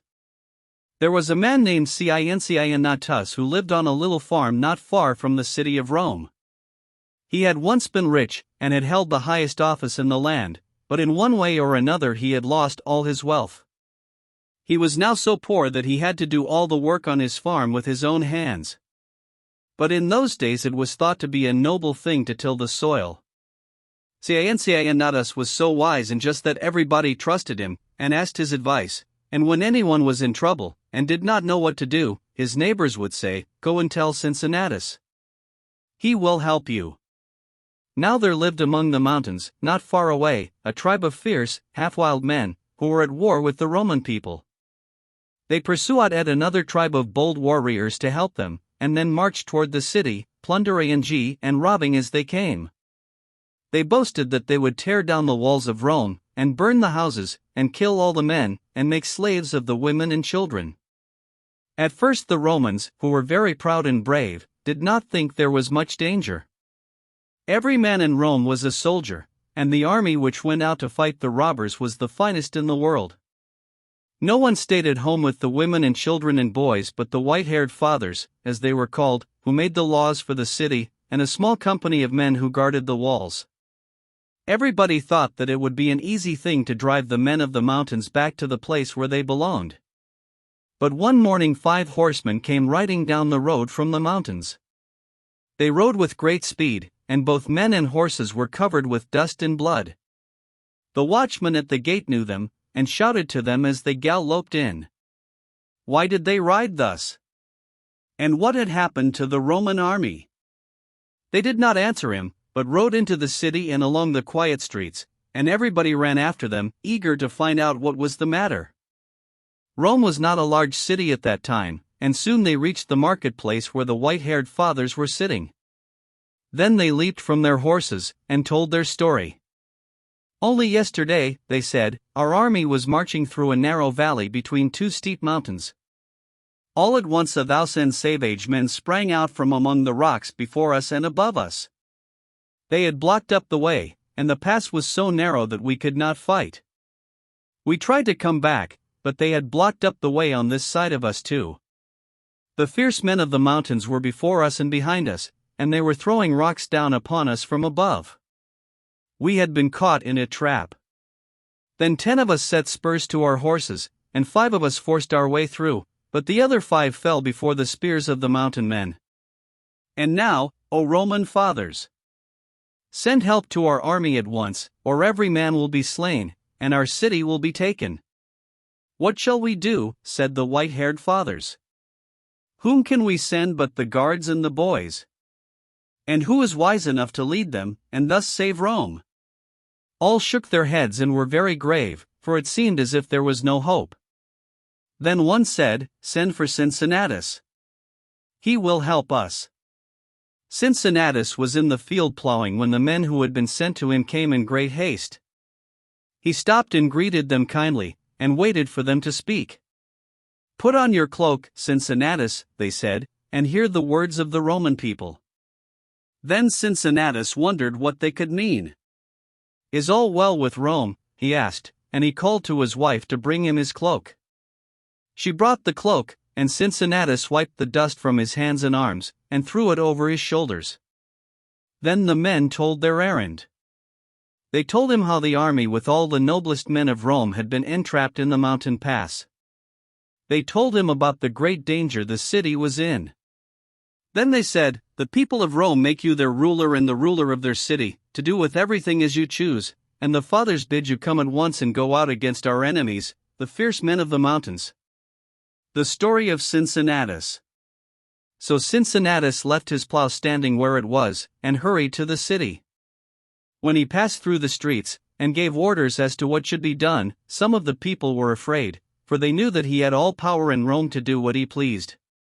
But he armed the guards and the boys, and went out at their head to fight the fierce mountain men, and free the Roman army from the trap into which it had fallen. A few days afterward there was great joy in Rome. There was good news from Cincinnatus.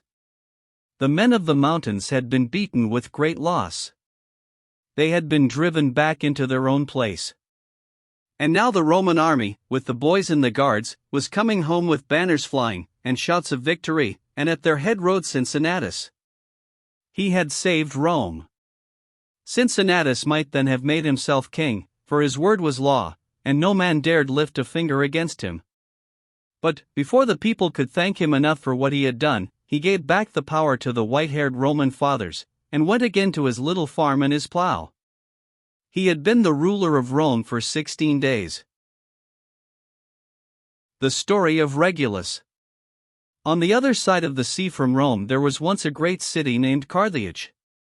The Roman people were never very friendly to the people of Carthage, and at last a war began between them.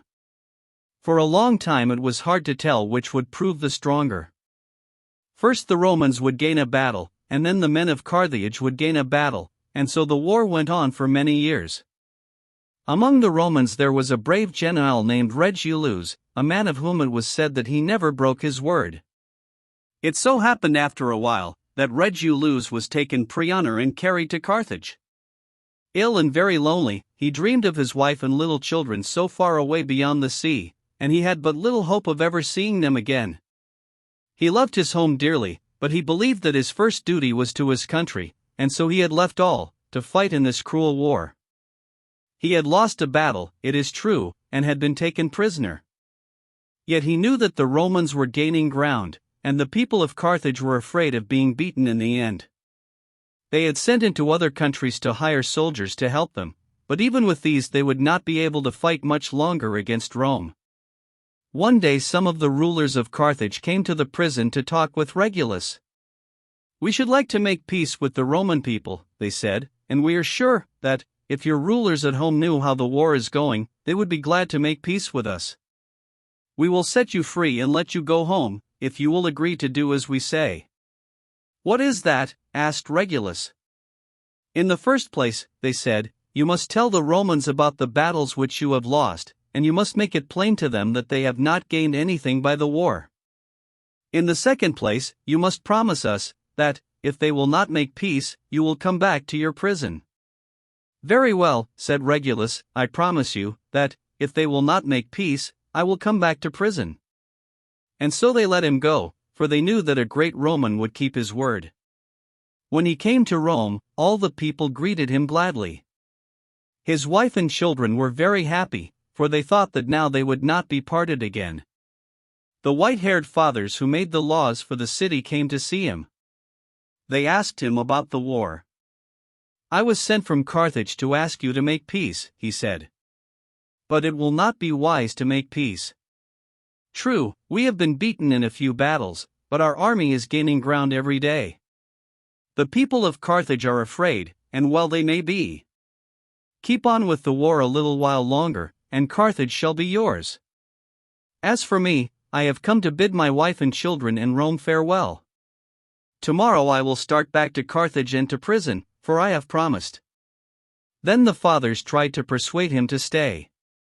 "Let us send another man in your place," they said. "Shall a Roman not keep his word?" answered Regulus. "I am ill, and at the best have not long to live. I will go back, as I promised." His wife and little children wept, and his sons begged him not to leave them again. "I have given my word," said Regulus. "The rest will be taken care of." Then he bade them goodbye, and went bravely back to the prison and the cruel death which he expected. This was the kind of courage that made Rome the greatest city in the world. Cornelius' Jewels. It was a bright morning in the old city of Rome many hundred years ago. In a vine-covered summer house in a beautiful garden, two boys were standing. They were looking at their mother and her friend, who were walking among the flowers and trees. "Did you ever see so handsome a lady as our mother's friend?" asked the younger boy, holding his tall brother's hand. "She looks like a queen." "Yet she is not so beautiful as our mother," said the elder boy. "She has a fine dress, it is true, but her face is not noble and kind." "It is our mother who is like a queen." "That is true," said the other. "There is no woman in Rome so much like a queen as our own dear mother." Soon Cornelia, their mother, came down the walk to speak with them. She was simply dressed in a plain white robe. Her arms and feet were bare, as was the custom in those days, and no rings nor chains glittered about her hands and neck.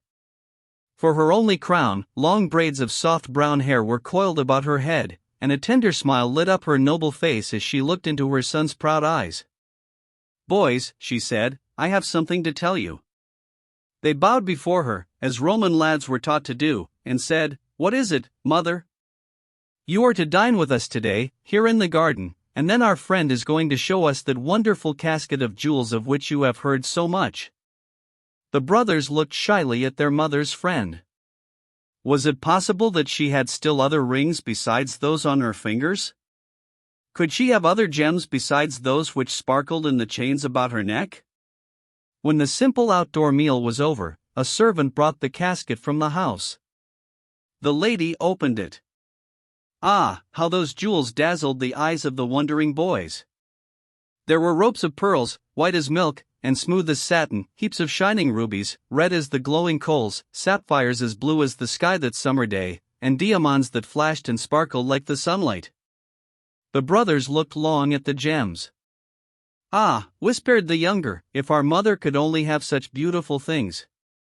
At last, however, the casket was closed and carried carefully away. Is it true, Cornelia, that you have no jewels? Asked her friend. Is it true, as I have heard it whispered, that you are poor? No, I am not poor, answered Cornelia, and as she spoke she drew her two boys to her side, for here are my jewels. They are worth more than all your gems. I am sure that the boys never forgot their mother's pride and love and care, and in after years, when they had become great men in Rome, they often thought of this scene in the garden. And the world still likes to hear the story of Cornelia's jewels. Androclus and the Lion. In Rome there was once a poor slave whose name was Androclus. His master was a cruel man, and so unkind to him that at last Androclus ran away. He hid himself in a wild wood for many days, but there was no food to be found, and he grew so weak and sick that he thought he should die. So one day he crept into a cave and lay down, and soon he was fast asleep. After a while a great noise woke him up. A lion had come into the cave, and was roaring loudly. Androclus was very much afraid, for he felt sure that the beast would kill him. Soon, however, he saw that the lion was not angry, but that he limped as though his foot hurt him. Then Androclus grew so bold that he took hold of the lion's lame paw to see what was the matter. The lion stood quite still, and rubbed his head against the man's shoulder. He seemed to say, I know that you will help me. Androclus lifted the paw from the ground, and saw that it was a long, sharp thorn which hurt the lion so much. He took the end of the thorn in his fingers, then he gave a strong, quick pull, and out it came. The lion was full of joy. He jumped about like a dog, and licked the hands and feet of his new friend. Androclus was not at all afraid after this, and when night came, he and the lion lay down and slept side by side. For a long time, the lion brought food to Androclus every day, and the two became such good friends, that Androclus found his new life a very happy one. One day some soldiers who were passing through the wood found Androclus in the cave. They knew who he was, and so took him back to Rome. It was the law at that time that every slave who ran away from his master should be made to fight a hungry lion. So a fierce lion was shut up for a while without food, and a time was set for the fight. When the day came, thousands of people crowded to see the sport. They went to such places at that time very much as people nowadays go to see a circus show or a game of baseball. The door opened, and poor Androclus was brought in. He was almost dead with fear, for the roars of the lion could be heard. He looked up, and saw that there was no pity in the thousands of faces around him. Then the hungry lion rushed in. With a single bound he reached the poor slave. Androclus gave a great cry, not of fear, but of gladness. It was his old friend, the lion of the cave. The people, who had expected to see the man killed by the lion, were filled with wonder. They saw Androclus put his arms around the lion's neck, they saw the lion lie down at his feet, and lick them lavingly, they saw the great beast rub his head against the slave's face as though he wanted to be petted.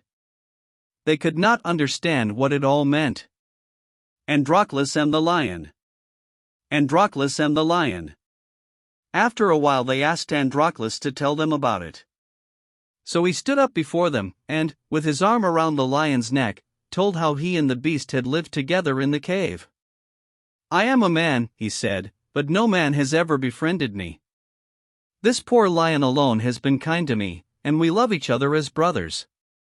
The people were not so bad that they could be cruel to the poor slave now. Live and be free, they cried. Live and be free. Others cried, let the lion go free too. Give both of them their liberty. And so Androclus was set free, and the lion was given to him for his own. And they lived together in Rome for many years. Horatius at the bridge. Once there was a war between the Roman people and the Etruscans who lived in the towns on the other side of the Tbr river. Porsenna, the king of the Etruscans, raised a great army, and marched toward Rome. The city had never been in so great danger. The Romans did not have very many fighting men at that time, and they knew that they were not strong enough to meet the Etruscans in open battle. So they kept themselves inside of their walls, and set guards to watch the roads. One morning the army of Porsenna was seen coming over the hills from the north. There were thousands of horsemen and footmen, and they were marching straight toward the wooden bridge which spanned the river at Rome. What shall we do, said the white-haired fathers who made the laws for the Roman people. If they once gain the bridge, we cannot hinder them from crossing, and then what hope will there be for the town? Now, among the guards at the bridge, there was a brave man named Horatius. He was on the farther side of the river, and when he saw that the Etruscans were so near, he called out to the Romans who were behind him. Hew down the bridge with all the speed that you can, he cried. I, with the 2 men who stand by me, will keep the foe at bay. Then, with their shields before them, and their long spears in their hands, the 3 brave men stood in the road, and kept back the horsemen whom Porsenna had sent to take the bridge. On the bridge the Romans hewed away at the beams and posts. Their axes rang, the chips flew fast, and soon it trembled, and was ready to fall. Come back! Come back, and save your lives, they cried to Horatius and the 2 who were with him.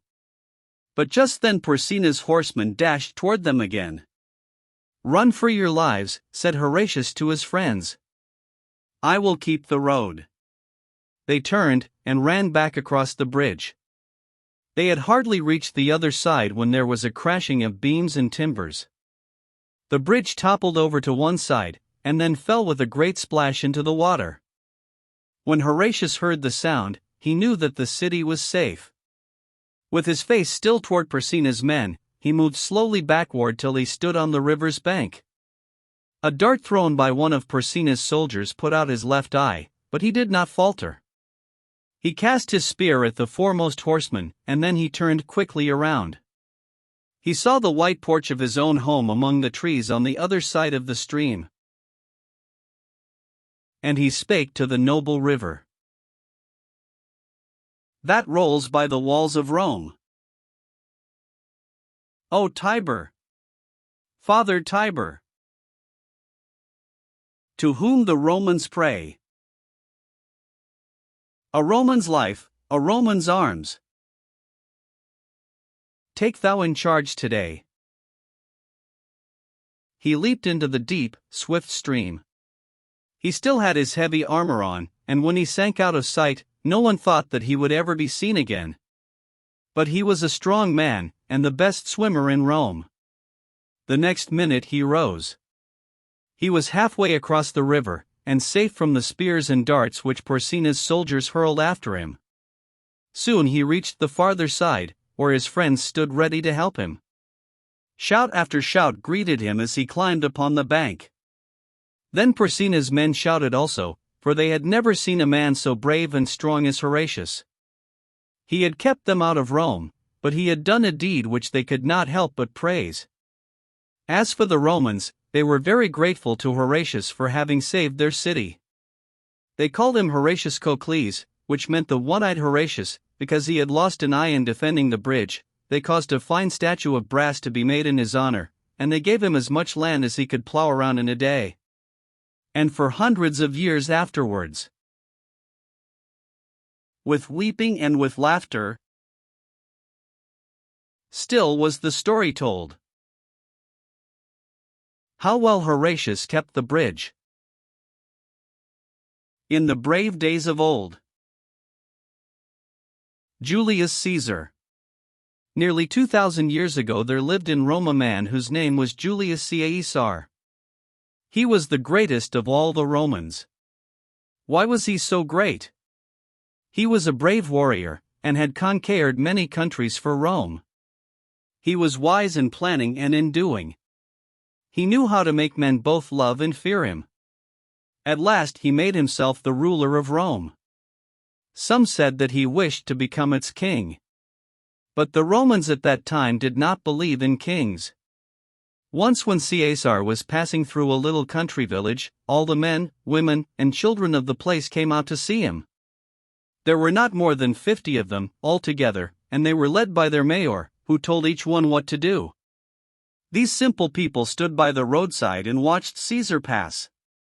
The mayor looked very proud and happy, for was he not the ruler of this village? He felt that he was almost as great a man as Caesar himself.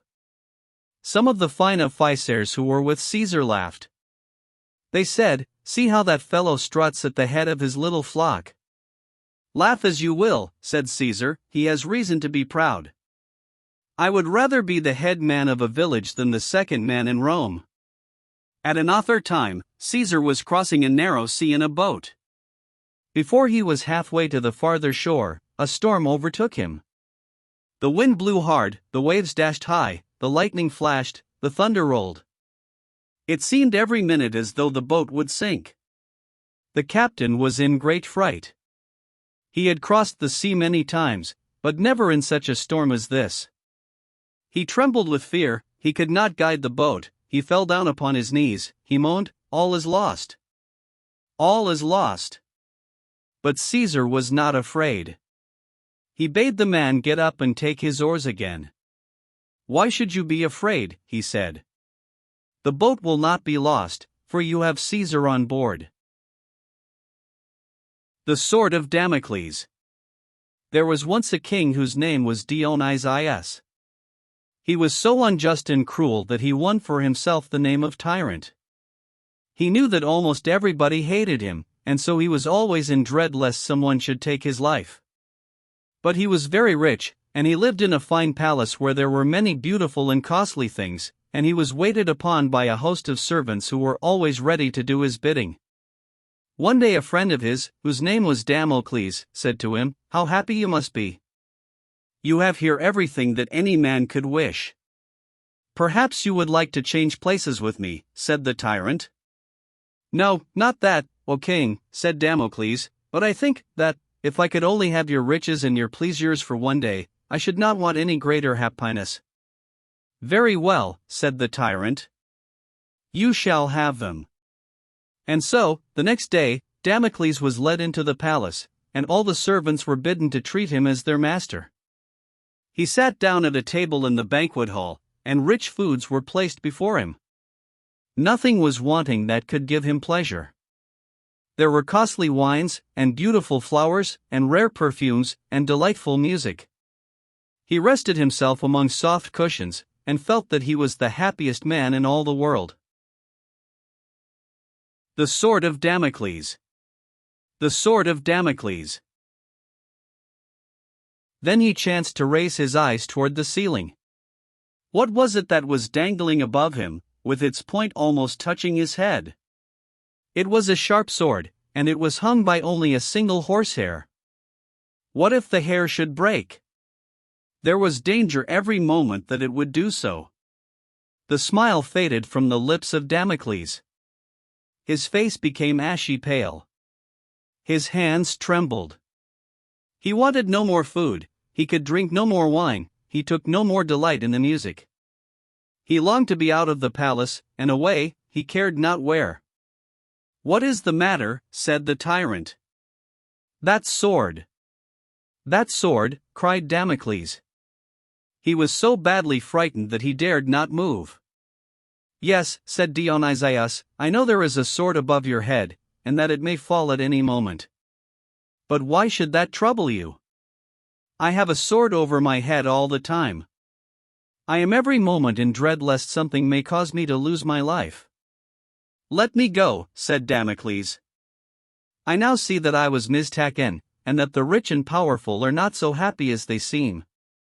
Let me go back to my old home in the poor little cottage among the mountains." And so long as he lived, he never again wanted to be rich, or to change places, even for a moment, with the king. Damon and Pythias. A young man whose name was Pythias had done something which the tyrant Dionysius did not like. For this offense he was dragged to prison, and a day was set when he should be put to death. His home was far away, and he wanted very much to see his father and mother and friends before he died. "Only give me leave to go home and say goodbye to those whom I love," he said, "and then I will come back and give up my life." The tyrant laughed at him. "How can I know that you will keep your promise?" he said. "You only want to cheat me, and save yourself." Then a young man whose name was Damon spoke and said, "O king, put me in prison in place of my friend Pythias, and let him go to his own country to put his affairs in order, and to bid his friends farewell. I know that he will come back as he promised, for he is a man who has never broken his word. But if he is not here on the day which you have set, then I will die in his stead." The tyrant was surprised that anybody should make such an offer. He at last agreed to let Pythias go, and gave orders that the young man Damon should be shut up in prison. Time passed, and by the day drew near which had been set for Pythias to die, and he had not come back. The tyrant ordered the jailer to keep close watch upon Damon, and not let him escape. But Damon did not try to escape. He still had faith in the truth and honor of his friend. He said, "If Pythias does not come back in time, it will not be his fault. It will be because he is hindered against his will." At last the day came, and then the very hour. Damon was ready to die. His trust in his friend was as firm as ever, and he said that he did not grieve at having to suffer for one whom he loved so much. Then the jailer came to lead him to his death, but at the same moment Pythias stood in the door. He had been delayed by storms and shipwreck, and he had feared that he was too late. He greeted Damon kindly, and then gave himself into the hands of the jailer. He was happy because he thought that he had come in time, even though it was at the last moment. The tyrant was not so bad but that he could see good in others. He felt that men who loved and trusted each other, as did Damon and Pythias, ought not to suffer unjust ly. And so he set them both free. "I would give all my wealth to have one such friend," he said. A laconic answer. Many miles beyond Rome there was a famous country which we call Greece. The people of Greece were not united like the Romans, but instead there were several states, each of which had its own rulers. Some of the people in the southern part of the country were called Spartans, and they were noted for their simple habits and their bravura. The name of their land was Laconia, and so they were sometimes called Lacons. One of the strange rules which the Spartans had was that they should speak briefly, and never use more words than were needed. And so a short answer is often spoken of as being laconisi, that is, as being such an answer as a Lacan would be likely to give. There was in the northern part of Greece a land called Macedon, and this land was at one time ruled over by a warlike king named Philip. Philip of Macedon wanted to become the master of all Greece. So he raised a great army, and made war upon the other states, until nearly all of them were forced to call him their king.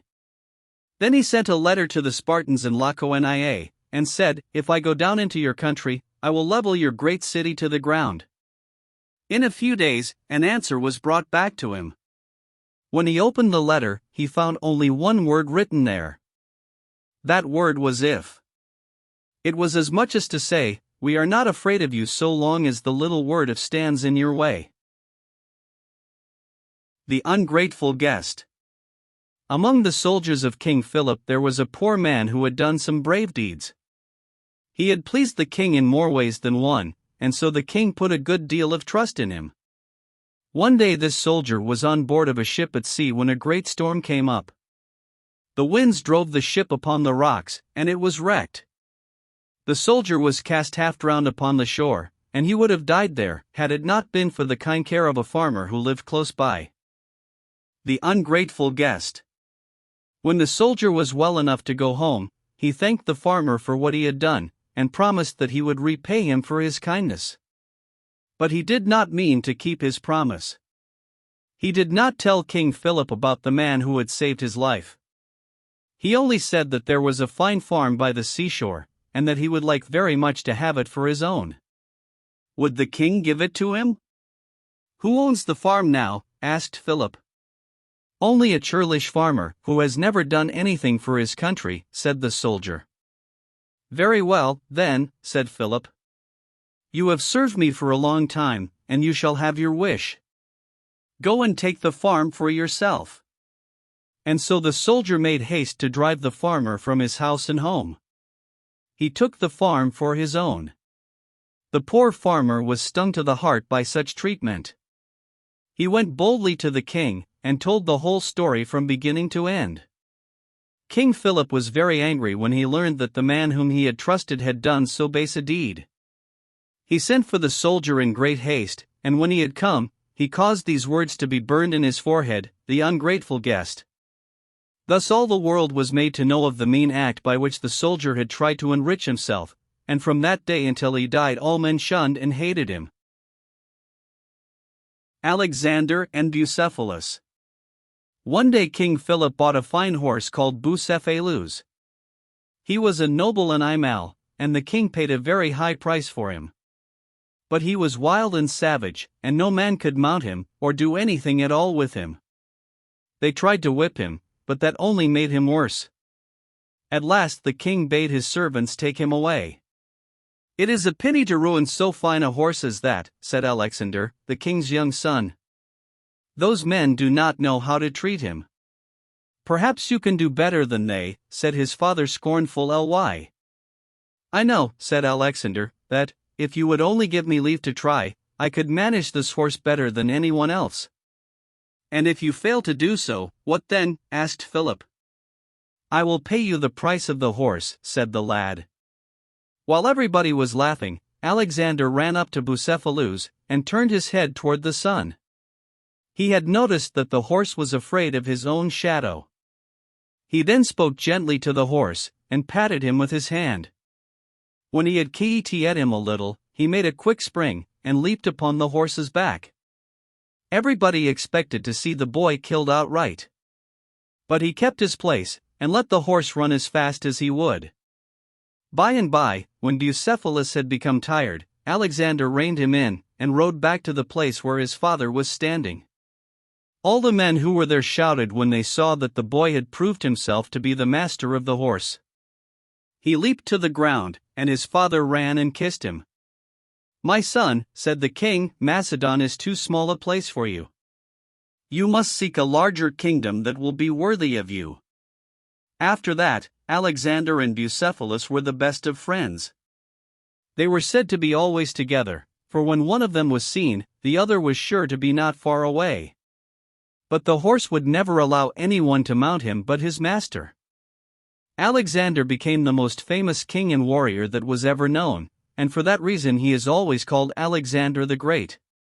Bucephalus carried him through many countries and in many fierce battles, and more than once did he save his master's life. Diogenes the Wise Man. At Seashore, in Greece, there lived a very wise man whose name was Diogenes. Men came from all parts of the land to see him and hear him talk.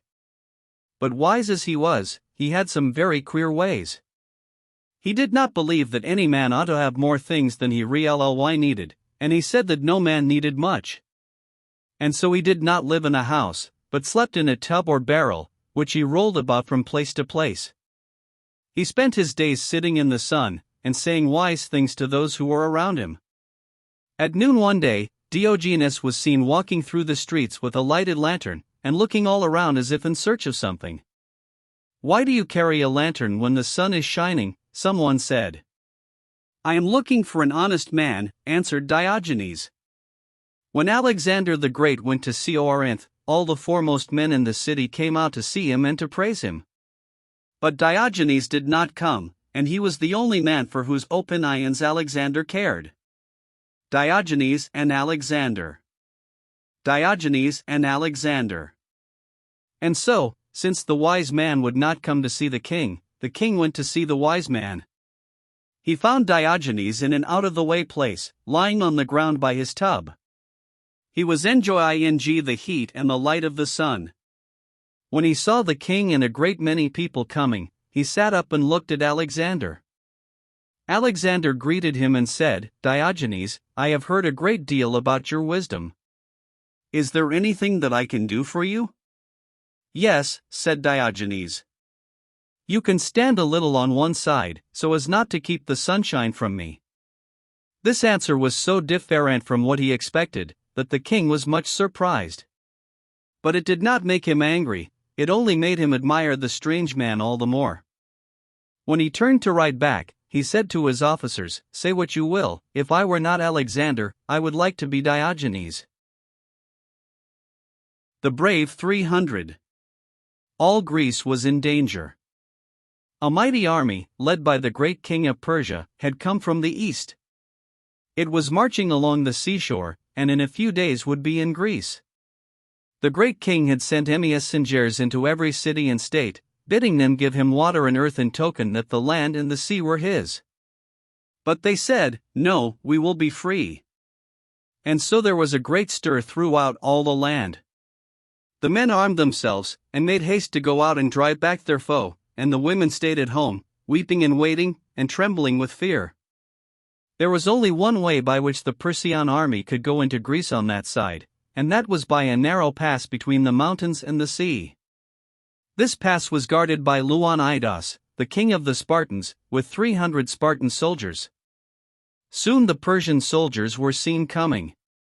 There were so many of them that no man could count them. How could a handful of men hope to stand against so great a host? And yet Leonidas and his Spartans held their ground. They had made up their minds to die at their post. Someone brought them word that there were so many Persians that their arrows darkened the sun. "So much the better," said the Spartans, "we shall fight in the shade." Bravely they stood in the narrow pass. Bravely they faced their foes. To Spartans there was no such thing as fear. The Persians came forward, only to meet death at the points of their spears. But one by one the Spartans fell. At last their spears were broken, yet still they stood side by side, fighting to the last. Some fought with swords, some with daggers, and some with only their fists and teeth. All day long the army of the Persians was kept at bay. But when the sun went down, there was not one Spartan left alive. Where they had stood there was only a heap of the slain, all bristled over with spears and arrows. 20,000 Persian soldiers had fallen before that handful of men. And Greece was saved. Thousands of years have passed since then, but men still like to tell the story of Leonidas and the brave 300 who died for their country's sake. Socrates and his house. There once lived in Greece a very wise man whose name was Socrates. Young men from all parts of the land went to him to learn wisdom from him, and he said so many pleasant things, and said them in so delightful a way, that no one ever grew tired of listening to him. One summer he built himself a house, but it was so small that his neighbors wondered how he could be content with it. "What is the reason," said they, "that you, who are so great a man, should build such a little box as this for your dwelling house?" "Indeed, there may be little reason," said he, "but, small as the place is, I shall think myself happy if I can fill even it with true friends." The King and his Hawk. Genghis Khan was a great king and warrior. He led his army into China and Persia, and he conquered many lands. In every country, men told about his daring deeds, and they said that since Alexander the Great there had been no king like him. One morning when he was home from the wars, he rode out into the woods to have a day's sport. Many of his friends were with him. They rode out gaily, carrying their bows and arrows. Behind them came the servants with the hounds. It was a merry hunting party.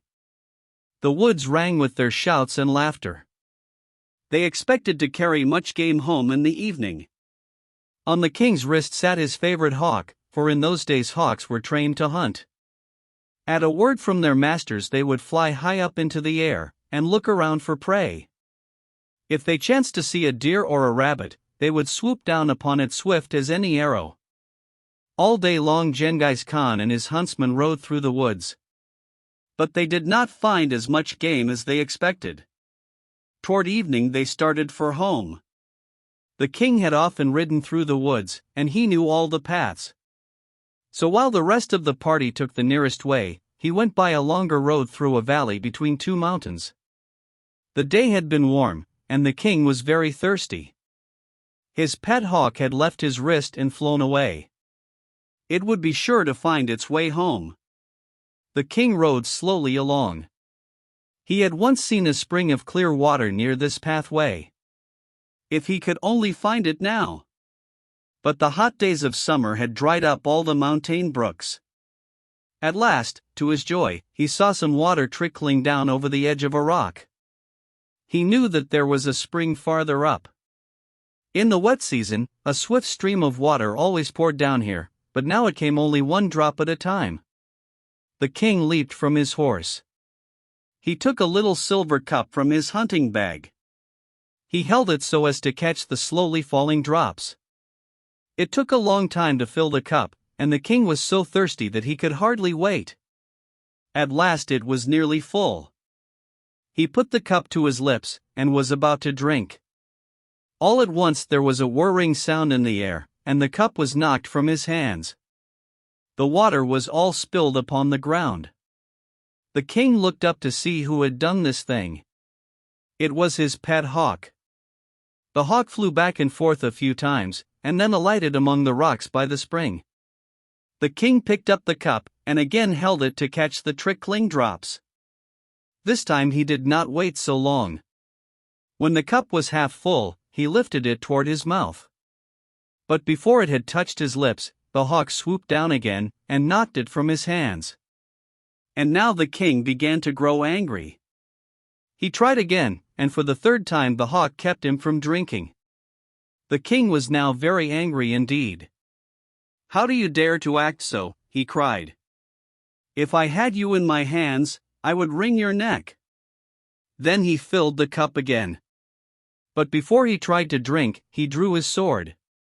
"Now, Sir Hawk," he said, "this is the last time." He had hardly spoken, before the hawk swooped down and knocked the cup from his hand. But the king was looking for this. With a quick sweep of the sword he struck the bird as it passed. The next moment the poor hawk lay bleeding and dying at its master's feet. "That is what you get for your pains," said Genghis Khan. But when he looked for his cup, he found that it had fallen between two rocks, where he could not reach it. "At any rate, I will have a drink from that spring," he said to himself. With that he began to climb the steep bank to the place from which the water trickled. It was hard work, and the higher he climbed, the thirstier he became. At last he reached the place. There indeed was a pool of water, but what was that lying in the pool, and almost filling it? It was a huge, dead snake of the most poisonous kind. The king stopped. He forgot his thirst. He thought only of the poor dead bird lying on the ground below him. The king and his hawk. "The hawk saved my life," he cried, "and how did I repay him? He was my best friend, and I have killed him." He clambered down the bank. He took the bird up gently, and laid it in his hunting bag. Then he mounted his horse and rode swiftly home. He said to himself, "I have learned a sad lesson today, and that is, never to do anything in anger." Dr. Goldsmith. There was once a kind man whose name was Oliver Goldsmith. He wrote many delightful books, some of which you will read when you are older. He had a gentle heart. He was always ready to help others and to share with them anything that he had. He gave away so much to the poor that he was always poor himself. He was sometimes called Dr. Goldsmith, for he had studied to be a Physikian. One day a poor woman asked Dr. Goldsmith to go and see her husband, who was sick and could not eat. Goldsmith did so. He found that the family was in great need. The man had not had work for a long time. He was not sick, but in distress, and, as for eating, there was no food in the house. "Call at my room this evening," said Goldsmith to the woman, "and I will give you some medicine for your husband." In the evening the woman called. Goldsmith gave her a little paper box that was very heavy. "Here is the medicine," he said.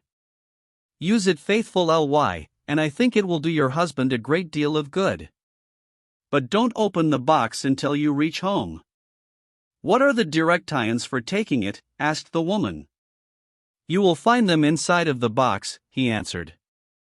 When the woman reached her home, she sat down by her husband's side, and they opened the box. What do you think they found in it? It was full of pieces of money. And on the top were the directions, to be taken as often as necessity requires. Goldsmith had given them all the ready money that he had. The Kingdoms. There was once a king of Prussia whose name was Frederick William. On a fine morning in June he went out alone to walk in the green woods.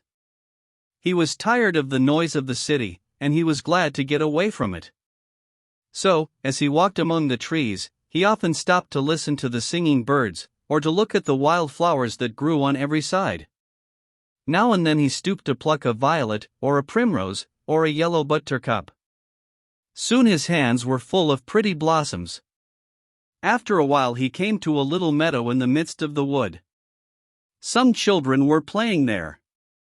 They were running here and there, and gathering the cowslips that were blooming among the grass. It made the king glad to see the happy children, and hear their merry voices. He stood still for some time, and watched them as they played. Then he called them around him, and all sat down together in the pleasant shade. The children did not know who the strange gentleman was, but they liked his kind face and gentle manners. Now, my little folks, said the king, I want to ask you some questions, and the child who gives the best answer shall have a prize. Then he held up an orange so that all the children could see. You know that we all live in the kingdom of Prussia, he said, but tell me, to what kingdom does this orange belong? The Kingdoms. The children were puzzled. They looked at one another, and sat very still for a little while. Then a brave, bright boy spoke up and said, It belongs to the vegetable kingdom, sir. Why so, my lad? Asked the king. It is the fruit of a plant, and all plants belong to that kingdom, said the boy. The king was pleased. You are quite right, he said, and you shall have the orange for your prize. He tossed it gaily to the boy. Catch it if you can, he said. Then he took a yellow gold piece from his pocket, and held it up so that it glittered in the sunlight. Now to what kingdom does this belong? He asked. Another bright boy answered quick ly, to the mineral kingdom, sir. All metals belong to that kingdom. That is a good answer, said the king.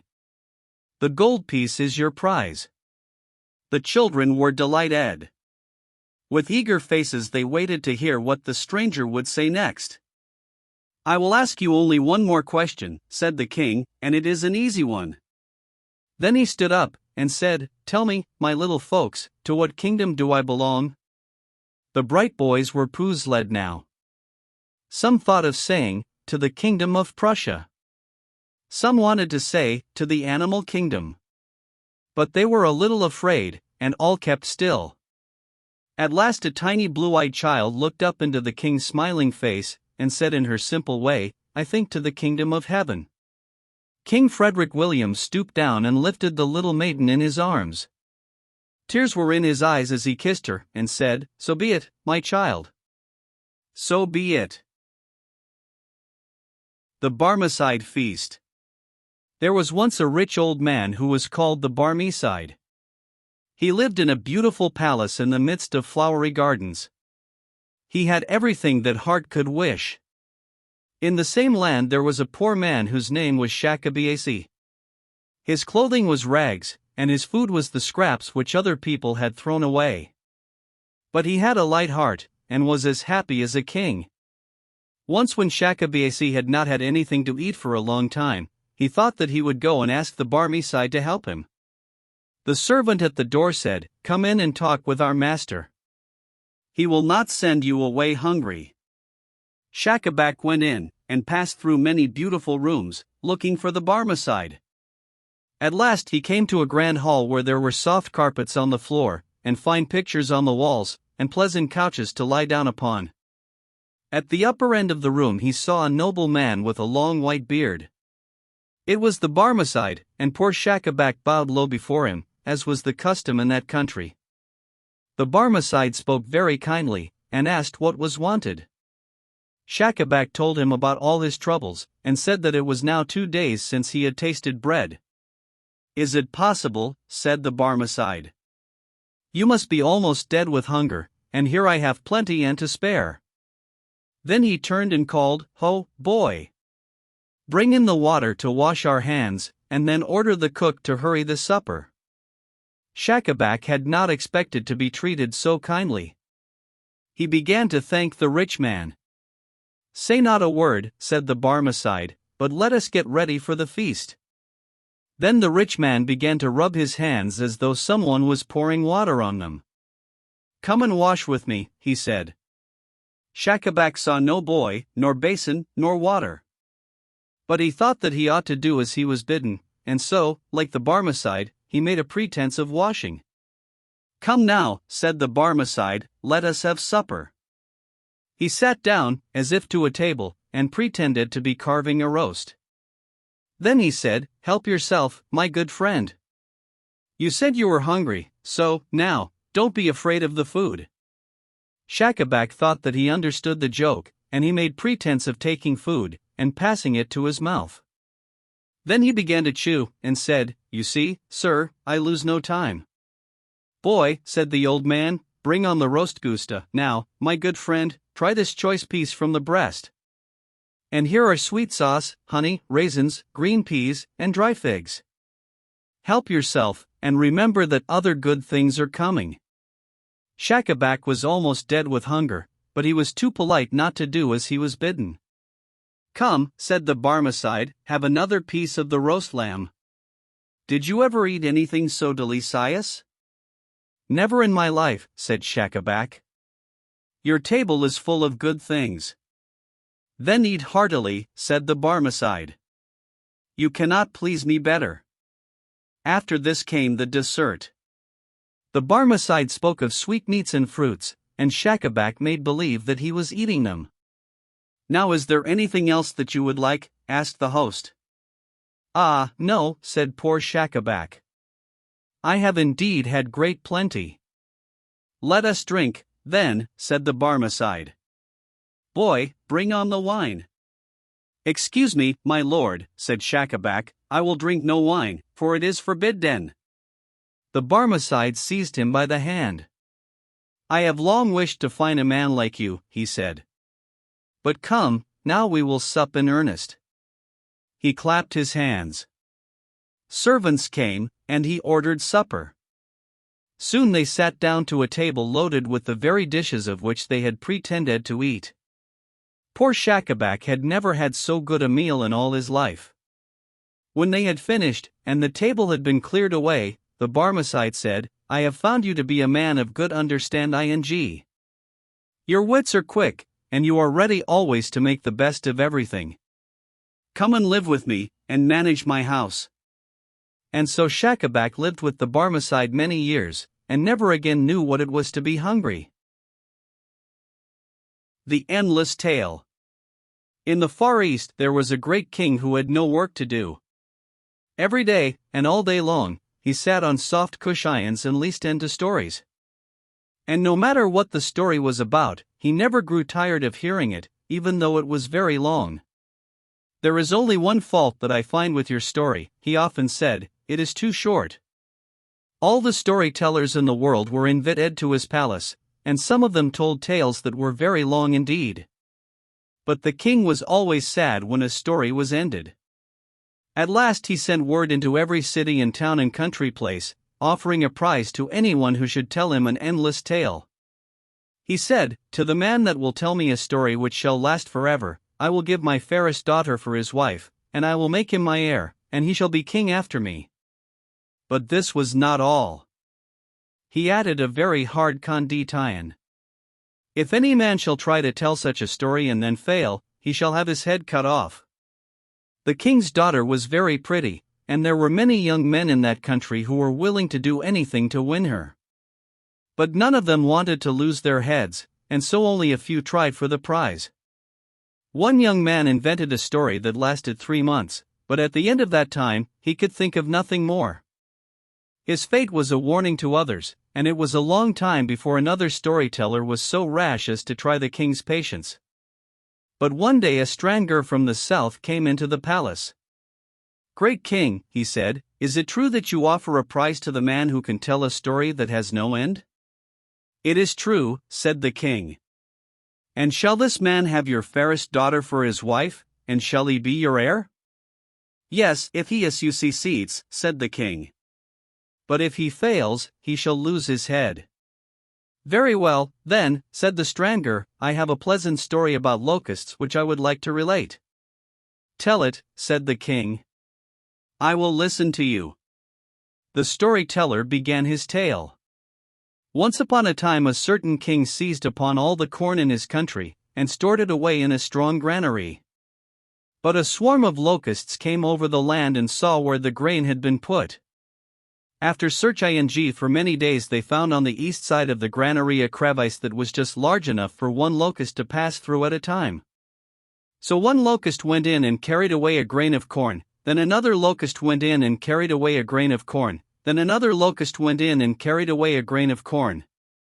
Day after day, week after week, the man kept on saying, then another locust went in and carried away a grain of corn. A month passed, a year passed. At the end of 2 years, the king said, "How much longer will the locusts be going in and carrying away corn?" "O king," said the storyteller, "they have as yet cleared only 1 cubit, and there are many thousand cubits in the granary." "Man, man," cried the king, "you will drive me mad. I can listen to it no longer. Take my daughter, be my heir, rule my kingdom. But do not let me hear another word about those horrible locusts." And so the strange storyteller married the king's daughter. And he lived happily in the land for many years. But his father-in-law, the king, did not care to listen to any more stories. The Blind Man and the Elephant. There were once 6 blind men who stood by the roadside every day, and begged from the people who passed. They had often heard of elephants, but they had never seen one, for, being blind, how could they? It so happened one morning that an elephant was driven down the road where they stood. When they were told that the great beast was before them, they asked the driver to let him stop so that they might see him. Of course they could not see him with their eyes, but they thought that by touching him they could learn just what kind of animal he was.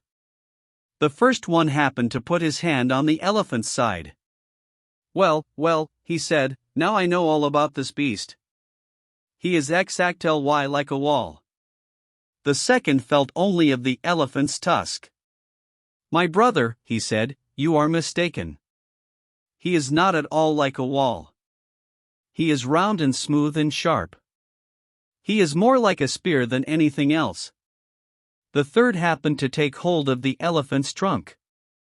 "Both of you are wrong," he said. "Anybody who knows anything can see that this elephant is like a snake." The fourth reached out his arms, and grasped one of the elephant's legs. "Oh, how blind you are," he said. "It is very plain to me that he is round and tall like a tree." The fifth was a very tall man, and he chanced to take hold of the elephant's ear. "The blindest man ought to know that this beast is not like any of the things that you name," he said. "He is exactly like a huge fan." The sixth was very blind indeed, and it was some time before he could find the elephant at all. At last he seized the animal's tail. "Oh, foolish fellows," he cried. "You surely have lost your senses. This elephant is not like a wall, or a spear, or a snake, or a tree, neither is he like a fan. But any man with a particle of sense can see that he is exactly like a rope." Then the elephant moved on, and the 6 blind men sat by the roadside all day, and quarreled about him. Each believed that he knew just how the animal looked, and each called the others hard names because they did not agree with him. People who have eyes sometimes act as foolishly. Maximilian and the Goose Boy. One summer day King Maximilian of Baviera was walking in the country. The sun shone hot, and he stopped under a tree to rest. It was very pleasant in the cool shade. The king lay down on the soft grass, and looked up at the white clouds sailing across the sky. Then he took a little book from his pocket and tried to read. But the king could not keep his mind on his book. Soon his eyes closed, and he was fast asleep. It was past noon when he awoke. He got up from his grassy bed, and looked around. Then he took his cane in his hand, and started for home. When he had walked a mile or more, he happened to think of his book. He felt for it in his pocket. It was not there. He had left it under the tree. The king was already quite tired, and he did not like to walk back so far. But he did not wish to lose the book. What should he do? If there was only someone to send for it. While he was thinking, he happened to see a little barefooted boy in the open field near the road. He was tending a large flock of geese that were picking the short grass and wading in a shallow brook. The king went toward the boy. He held a gold piece in his hand. "My boy," he said, "how would you like to have this piece of money?" "I would like it," said the boy, "but I never hoped to have so much." "You shall have it if you will run back to the oak tree at the second turning of the road, and fetch me the book that I left there." The king thought that the boy would be pleased. But not so. He turned away, and said, "I am not so silly as you think." "What do you mean?" said the king. "Who says that you are silly?" "Well," said the boy, "you think that I am silly enough to believe that you will give me that gold piece for running a mile, and fetch you a book. You can't catch me." "But if I give it to you now, perhaps you will believe me," said the king, and he put the gold piece into the little fellow's hand. The boy's eyes sparkled, but he did not move. "What is the matter now?" said the king. "Won't you go?" The boy said, "I would like to go, but I can't leave the geese. They will stray away, and then I shall be blamed for it." Crack the whip! Crack the whip! "Oh, I will tend them while you are away," said the king. The boy laughed. "I should like to see you tending them," he said. "Why, they would run away from you in a minute." "Only let me try," said the king. At last the boy gave the king his whip, and started off. He had gone but a little way, when he turned and came back. "What is the matter now?" said Maximilian. "Crack the whip!" The king tried to do as he was bidden, but he could not make a sound. "I thought as much," said the boy. "You don't know how to do anything." Then he took the whip, and gave the king lessons in whip cracking. "Now you see how it is done," he said, as he handed it back. "If the geese try to run away, crack it loud." The king laughed. He did his best to learn his lesson, and soon the boy again started off on his errand. Maximilian sat down on a stone, and laughed at the thought of being a gooseherd. But the geese missed their master at once. With a great cackling and hissing they went, half flying, half running, across the meadow. The king ran after them, but he could not run fast. He tried to crack the whip, but it was of no use. The geese were soon far away. What was worse, they had gotten into a garden, and were feeding on the tender vegetables. A few minutes afterward, the goose boy came back with the book. "Just as I thought," he said. "I have found the book, and you have lost the geese." "Never mind," said the king, "I will help you get them again." "Well, then, run around that way, and stand by the brook while I drive them out of the garden." The king did as he was told. The boy ran forward with his whip, and after a great deal of shouting and scolding, the geese were driven back into the meadow. "I hope you will pardon me for not being a better gooseherd," said Maximilian, "but, as I am a king, I am not used to such work." "A king, indeed," said the boy. "I was very silly to leave the geese with you. But I am not so silly as to believe that you are a king." "Very well," said Maximilian, with a smile, "here is another gold piece, and now let us be friends." The boy took the gold, and thanked the giver. He looked up into the king's face and said, "You are a very kind man, and I think you might be a good king, but if you were to try all your life, you would never be a good gooseherd. The Inchcape Rock. In the North Sea there is a great rock called the Inchcape Rock. It is 12 miles from any land, and is covered most of the time with water. Many boats and ships have been wrecked on that rock, for it is so near the top of the water that no vessel can sail over it without striking it. More than 100 years ago there lived not far away a kind-hearted man who was called the Abbot of Aberbrothock. "It is a pity," he said, "that so many brave sailors should lose their lives on that hidden rock." So the abbot caused a buoy to be fastened to the rock. The buoy floated back and forth in the shallow water. A strong chain kept it from floating away. On the top of the buoy the abbot placed a bell, and when the waves dashed against it, the bell would ring out loud and clear. Sailors, now, were no longer afraid to cross the sea at that place. When they heard the bell ringing, they knew just where the rock was, and they steered their vessels around it. "God bless the good abbot of Aberbrothock," they all said. One calm summer day, a ship with a black flag happened to sail not far from the Inchcape Rock. The ship belonged to a sea robber called Ralph the Rover, and she was a terror to all honest people both on sea and shore. There was but little wind that day, and the sea was as smooth as glass. The ship stood almost still, there was hardly a breath of air to fill her sails. Ralph the Rover was walking on the deck. He looked out upon the glassy sea. He saw the buoy floating above the Inchcape Rock. It looked like a big black speck upon the water. But the bell was not ringing that day. There were no waves to set it in motion. "Boys," cried Ralph the Rover, "put out the boat, and row me to the Inchcape Rock. We will play a trick on the old abbot." The boat was low-aired. Strong arms soon rowed it to the Inchcape Rock. Then the robber, with a heavy axe, broke the chain that held the buoy. He cut the fos-tennings of the bell. It fell into the water. There was a gurgling sound as it sank out of sight. "The next one that comes this way will not bless the abbot," said Ralph the Rover. Soon a breeze sprang up, and the black ship sailed away. The sea robber laughed as he looked back and saw that there was nothing to mark the place of the hidden rock. For many days, Ralph the Rover scoured the seas, and many were the ships that he plundered. At last he chanced to sail back toward the place from which he had started. The wind had blown hard all day. The waves rolled high. The ship was moving swiftly. But in the evening the wind died away, and a thick fog came on. Ralph the Rover walked the deck. He could not see where the ship was going. "If the fog would only clear away," he said.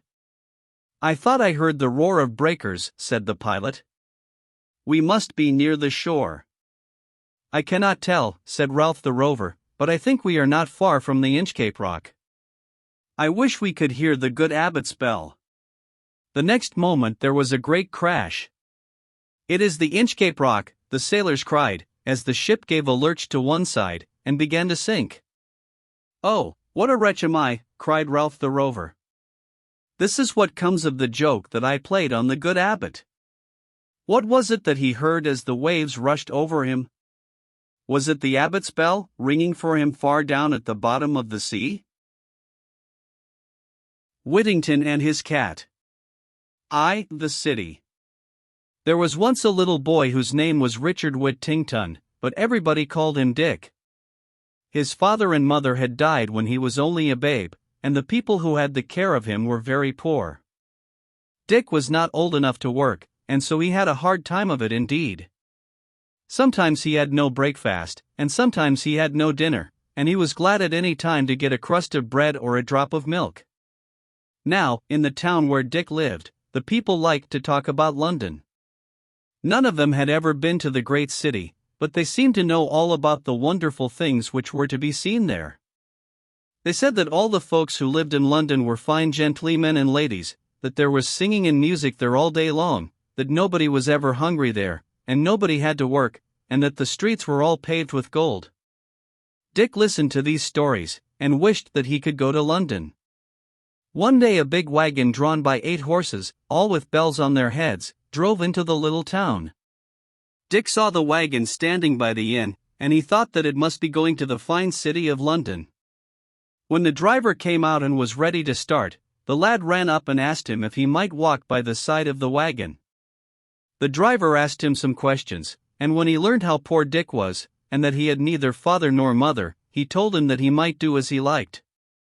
It was a long walk for the little lad, but by and by he came to the city of London. He was in such a hurry to see the wonderful sights, that he forgot to thank the driver of the wagon. He ran as fast as he could, from one street to another, trying to find those that were paved with gold. He had once seen a piece of money that was gold, and he knew that it would buy a great many things, and now he thought that if he could get only a little bit of the pavement, he would have everything that he wanted. Poor Dick ran till he was so tired that he could run no farther. It was growing dark, and in every street there was only dirt instead of gold. He sat down in a dark corner, and cried himself to sleep.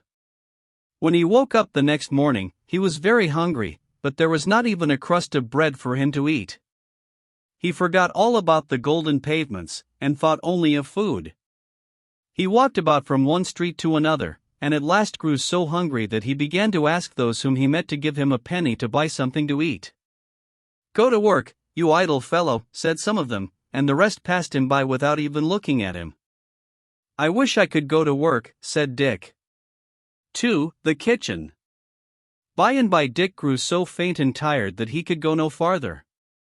He sat down by the door of a fine house, and wished that he was back again in the little town where he was born. The cookmaid, who was just getting dinner, saw him, and called out, "What are you doing there, you little beggar? If you don't get away quick, I'll throw a panful of hot dishwater over you. Then I guess you will jump." Just at that time the master of the house, whose name was Mr. Fitzwarren, came home to dinner. When he saw the ragged little fellow at his door, he said, "My lad, what are you doing here? I am afraid you are a lazy fellow, and that you want to live without work."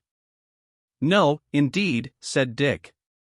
"I would like to work, if I could find anything to do. But I do not know anybody in this town, and I have not had anything to eat for a long time." "Poor little fellow," said Mr. Fitzwarren. "Come in, and I will see what I can do for you." And he ordered the cook to give the lad a good dinner, and then to find some light work for him to do. Little Dick would have been very happy in the new home which he had thus found, if it had not been for the cross cook. She would often say, "You are my boy now, and so you must do as I tell you. Look sharp there. Make the fires, carry out the ashes, wash these dishes, sweep the floor, bring in the wood. Oh, what a lazy fellow you are!" And then she would box his ears, or beat him with the broomstick. At last, little Alice, his master's daughter, saw how he was treated, and she told the cook she would be turned off if she was not kinder to the lad. After that, Dick had an easier time of it, but his troubles were not over yet, by any means. His bed was in a garret at the top of the house, far away from the rooms where the other people slept. There were many holes in the floor and walls, and every night a great number of rats and mice came in. They tormented Dick so much, that he did not know what to do. One day a gentleman gave him a penny for cleaning his shoes, and he made up his mind that he would buy a cat with it. The very next morning he met a girl who was carrying a cat in her arms. "I will give you a penny for that cat," he said. "All right," the girl said. "You may have her, and you will find that she is a good mouser too." Dick hid his cat in the garret, and every day he carried a part of his dinner to her.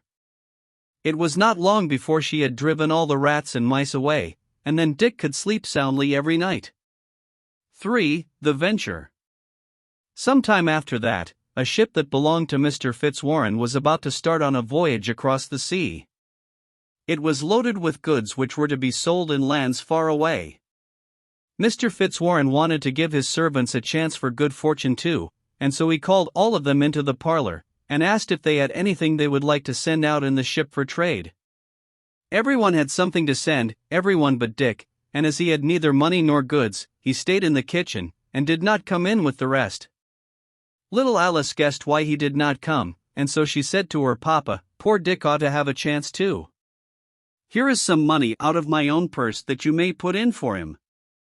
"No, no, my child," said Mr. Fitzwarren. "He must risk something of his own." And then he called very loud, "Here, Dick! What are you going to send out on the ship?" Dick heard him, and came into the room. "I have nothing in the world," he said, "but a cat which I bought some time ago for a penny." "Fetch your cat, then, my lad," said Mr. Fitzwarren, "and let her go out. Who knows but that she will bring you some profit?" Dick, with tears in his eyes, carried poor Puss down to the ship, and gave her to the captain. Everybody laughed at his queer venture, but little Alice felt sorry for him, and gave him money to buy another cat. Whittington and his cat. After that, the cook was worse than before. She made fun of him for sending his cat to sea. "Do you think," she would say, "that Puss will sell for enough money to buy a stick to beat you?" At last Dick could not stand her abuse any longer, and he made up his mind to go back to his old home in the little country town.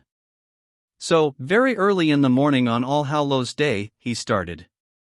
He walked as far as the place called Holloway, and there he sat down on a stone, which to this day is called Whittington's Stone. As he sat there very sad, and wondering which way he should go, he heard the bells on Bow Church, far away, ringing out a merry chime. He listened. They seemed to say to him, "Turn again, Whittington, thrice Lord Mayor of London." "Well, well," he said to himself, "I would put up with almost anything, to be Lord Mayor of London when I am a man, and to ride in a fine coach. I think I will go back and let the old cook cuff and scold as much as she pleases."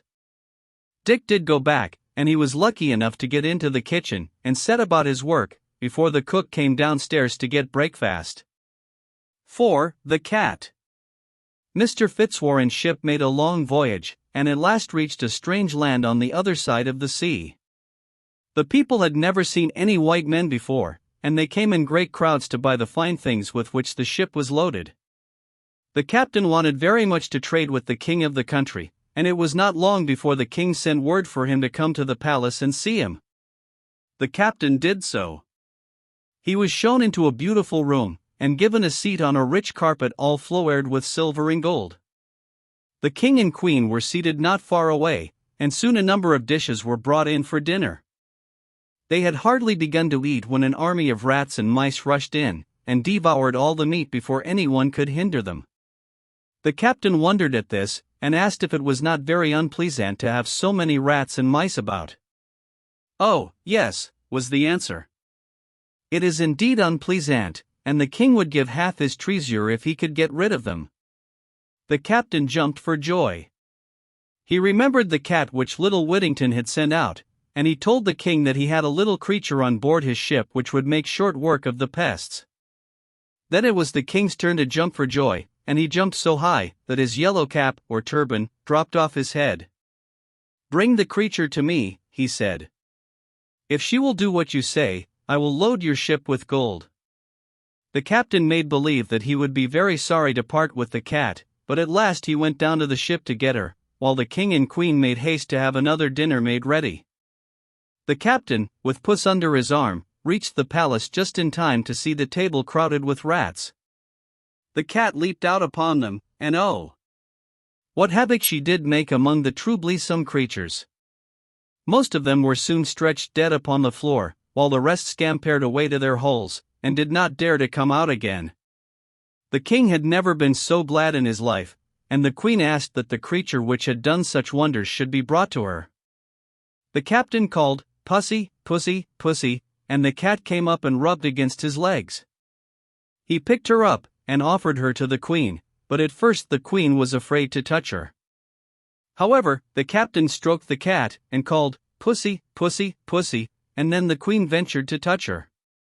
She could only say, "Putty, Putty, Putty," for she had not learned to talk English.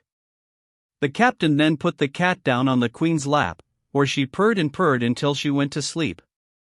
The king would not have missed getting the cat now for the world. He at once made a bargain with the captain for all the goods on board the ship, and then he gave him 10 times as much for the cat as all the rest came to. The captain was very glad. He bade the king and queen goodbye, and the very next day set sail for England. The Fortune. One morning Mr. Fitzwarren was sitting at his desk in his office. He heard someone tap softly at his door, and he said, "Who's there?" "A friend," was the answer. "I have come to bring you news of your ship Unicorn." Mr. Fitzwarren jumped up quickly, and opened the door. Whom should he see waiting there but the captain, with a bill of lading in one hand and a box of jewels in the other? He was so full of joy that he lifted up his eyes, and thanked heaven for sending him such good fortune.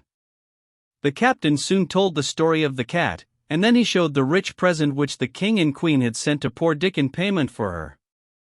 As soon as the good gentleman heard this, he called out to his servants, "Go send him in, and tell him of his fame, pray call him Mr. Whittington by name." Some of the men who stood by said that so great a present ought not to be given to a mere boy, but Mr. Fitzwarren frowned upon them. "It is his own," he said, "and I will not hold back one penny from him."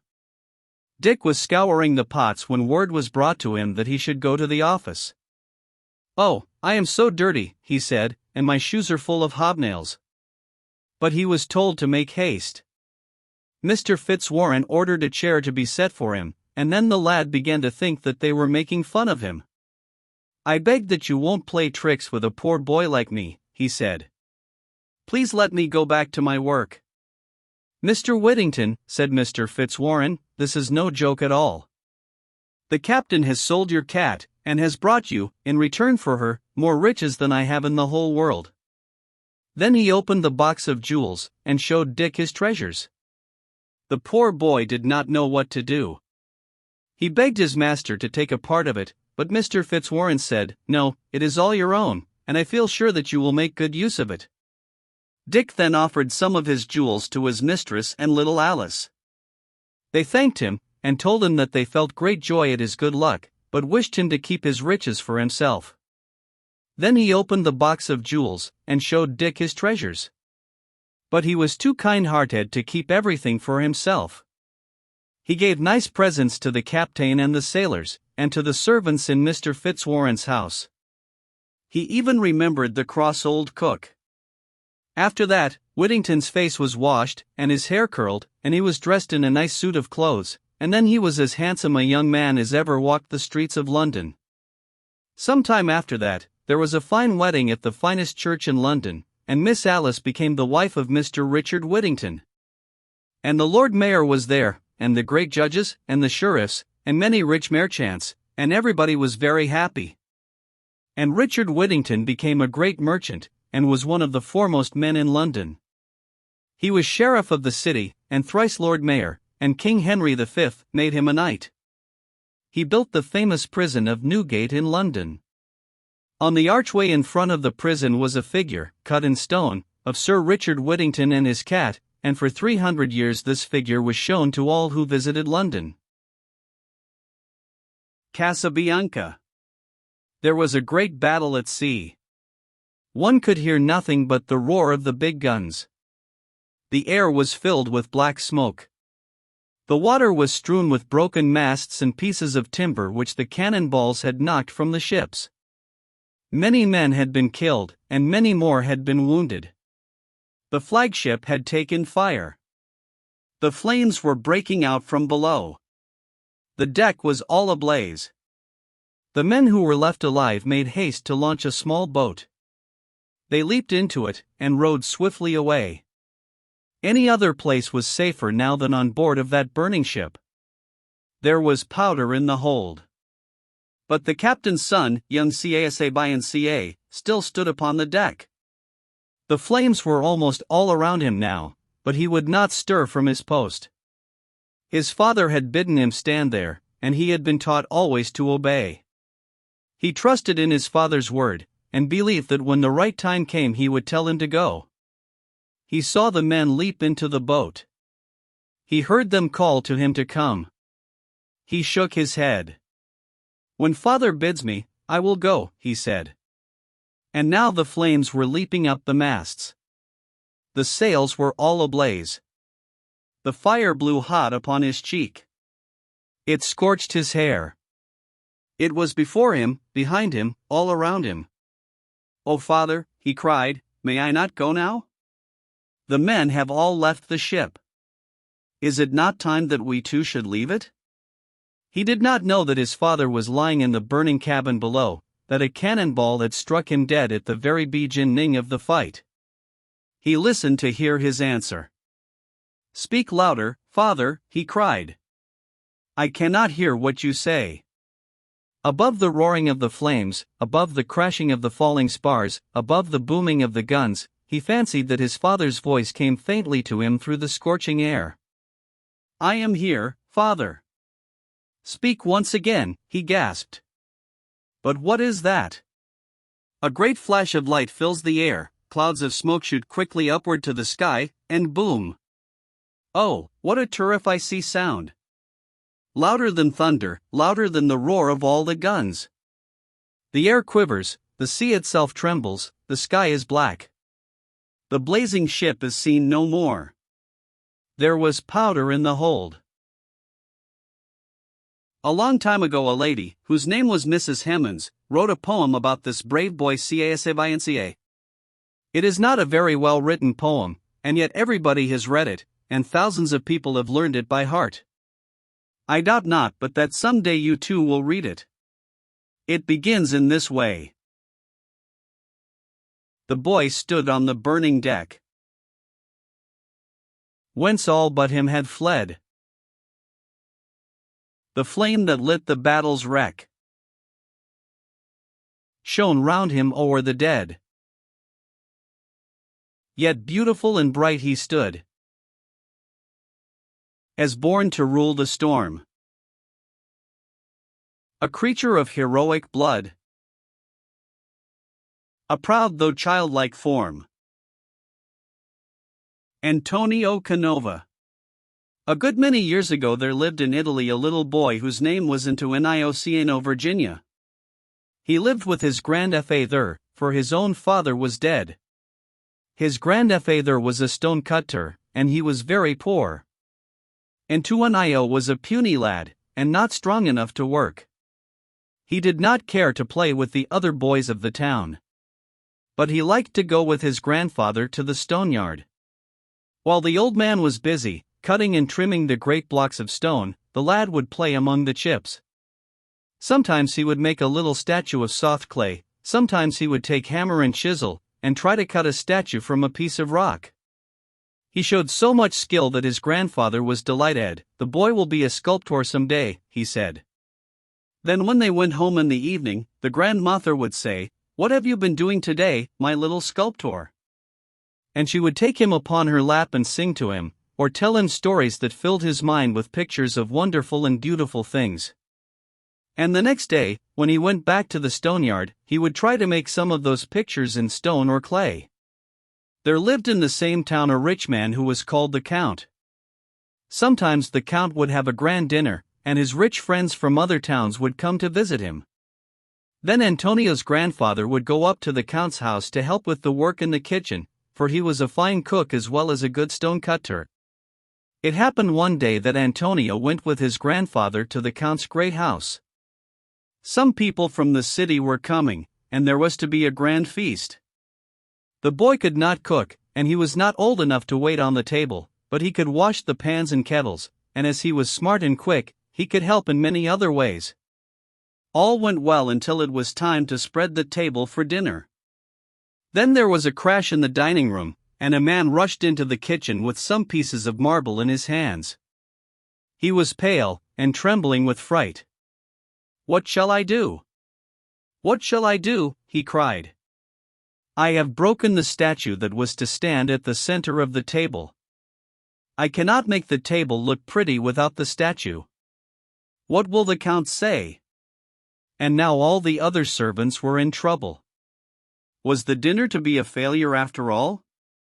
For everything depended on having the table nicely arranged. The Count would be very angry. "Ah, what shall we do?" they all asked. Then little Antonio left his pans and kettles, and went up to the man who had caused the trouble. "If you had another statue, could you arrange the table?" he asked. "Certainly," said the man, "that is, if the statue were of the right length and height." "Will you let me try to make one?" asked Antonio. "Perhaps I can make something that will do." The man laughed. "Nonsense," he cried. "Who are you, that you talk of making statues on an hour's notice?" "I am Antonio Canova," said the lad. "Let the boy try what he can do," said the servants, who knew him. And so, since nothing else could be done, the man allowed him to try. On the kitchen table there was a large square lump of yellow butter. 200 pounds the lump weighed, and it had just come in, fresh and clean, from the dairy on the mountain. With a kitchen knife in his hand, Antonio began to cut and carve this butter. In a few minutes he had molded it into the shape of a crouching lion, and all the servants crowded around to see it. "How beautiful!" they cried. "It is a great deal prettier than the statue that was broken."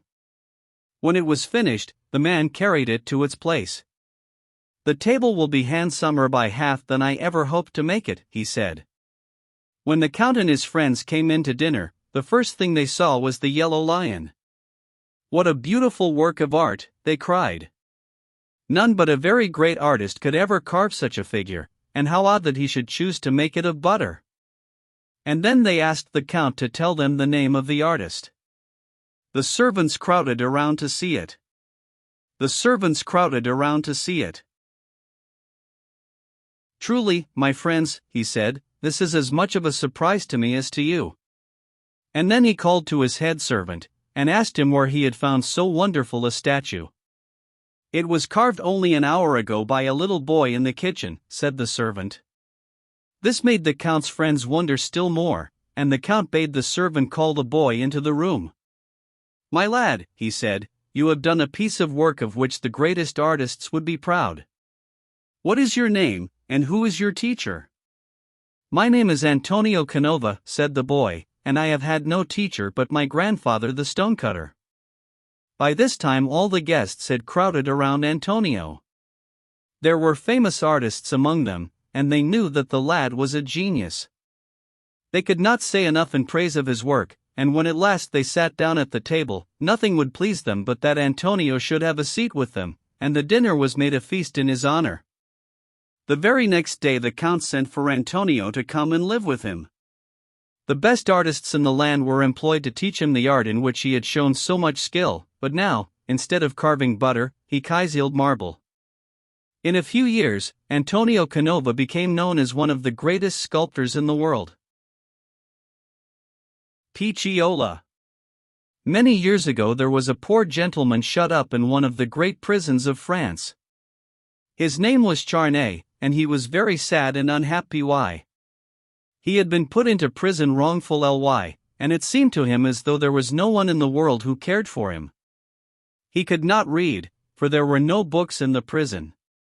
He was not allowed to have pens or paper, and so he could not write. The time dragged slowly by. There was nothing that he could do to make the days seem shorter. His only pastime was walking back and forth in the paved prison yard. There was no work to be done, no one to talk with. One fine morning in spring, Charnay was taking his walk in the yard. He was counting the paving stones, as he had done 1,000 times before. All at once he stopped. What had made that little mound of earth between two of the stones? He stooped down to see. A seed of some kind had fallen between the stones. It had sprouted, and now a tiny green leaf was pushing its way up out of the ground. Charnay was about to crush it with his foot, when he saw that there was a kind of soft coating over the leaf. "Ah," said he. "This coating is to keep it safe. I must not harm it." And he went on with his walk. The next day he almost stepped upon the plant before he thought of it. He stooped to look at it. There were 2 leaves now, and the plant was much stronger and greener than it was the day before. He stayed by it a long time, looking at all its parts. Every morning after that, Charnay went at once to his little plant. He wanted to see if it had been chilled by the cold, or scorched by the sun. He wanted to see how much it had grown. One day as he was looking from his window, he saw the jailer go across the yard. The man brushed so close to the little plant, that it seemed as though he would crush it. Charney trembled from head to foot. "Oh, my Pixie-Iola," he cried. When the jailer came to bring his food, he begged the grim fellow to spare his little plant. He expected that the man would laugh at him, but although a jailer, he had a kind heart. "Do you think that I would hurt your little plant?" he said. "No, indeed. It would have been dead long ago, if I had not seen that you thought so much of it." "That is very good of you, indeed," said Charney. He felt half ashamed at having thought the jailer unkind. Every day he watched Pixie-Iola, as he had named the plant. Every day it grew larger and more beautiful.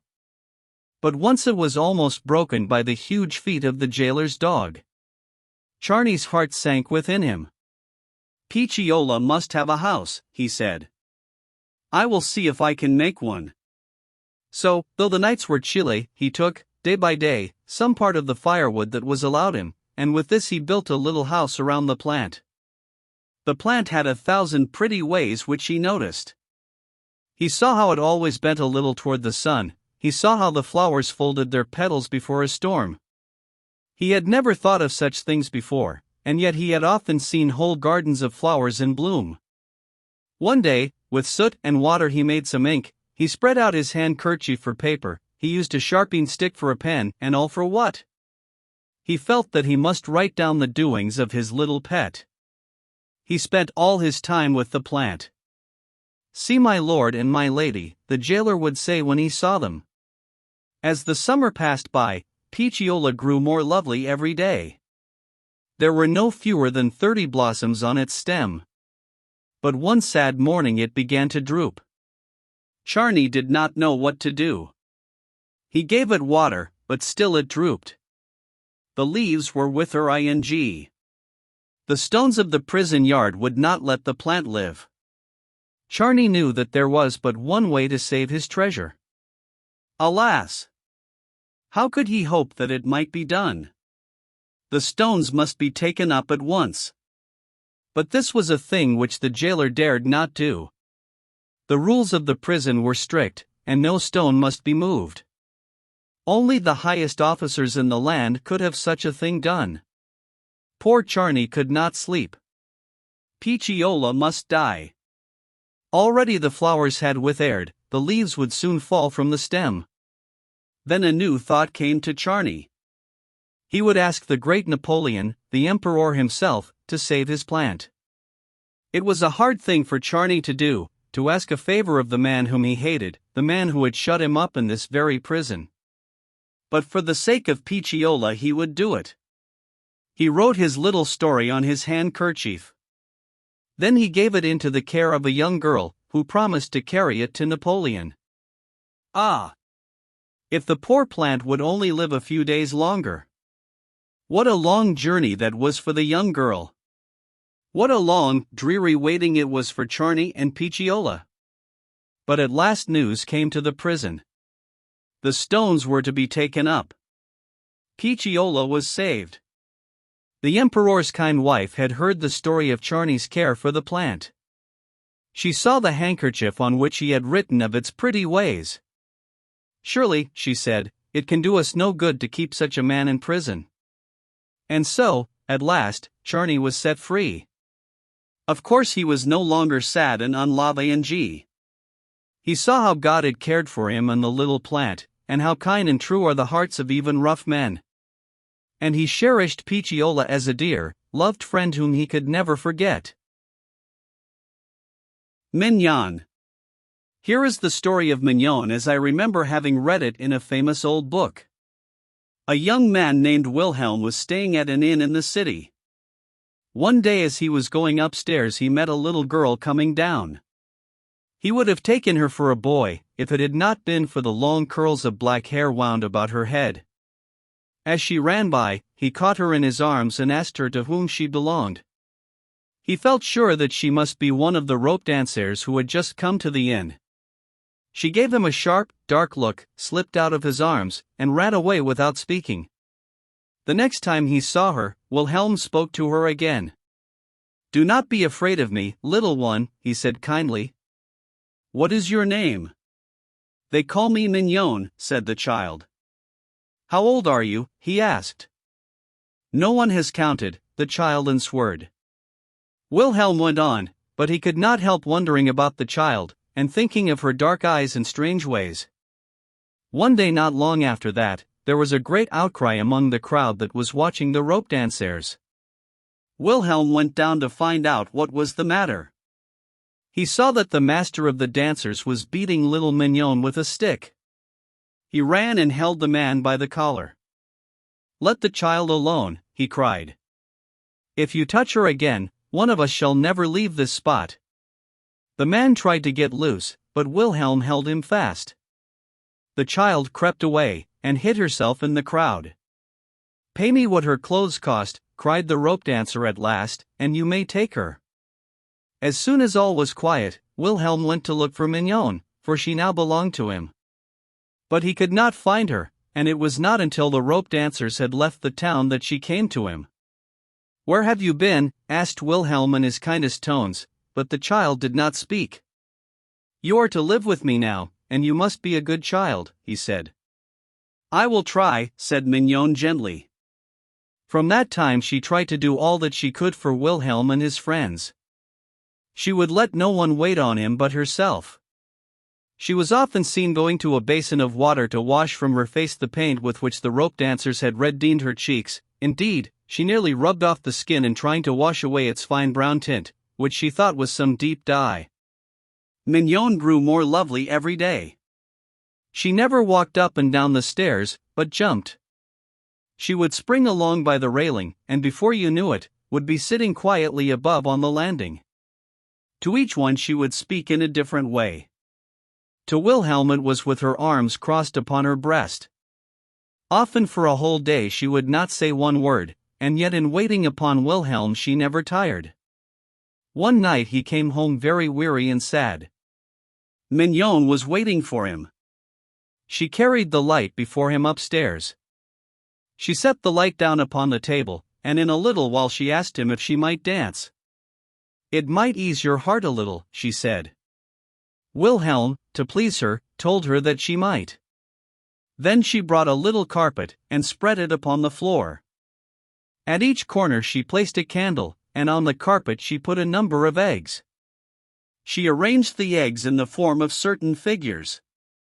When this was done, she called to a man who was waiting with a violin. She tied a band about her eyes, and then the dancing began. And then the dancing began. And then the dancing began. How lightly, quickly, nimbly, wonderfully, she moved. She skipped so fast among the eggs, she trod so closely beside them, that you would have thought she must crush them all. But not one of them did she touch. With all kinds of steps she passed among them. Not one of them was moved from its place. Wilhelm forgot all his cares. He watched every motion of the child. He almost forgot who and where he was. When the dance was ended, Mignon rolled the eggs together with her foot into a little heap. Not one was left behind, not one was harmed. Then she took the band from her eyes, and made a little bow. Wilhelm thanked her for showing him a dance that was so wonderful and pretty.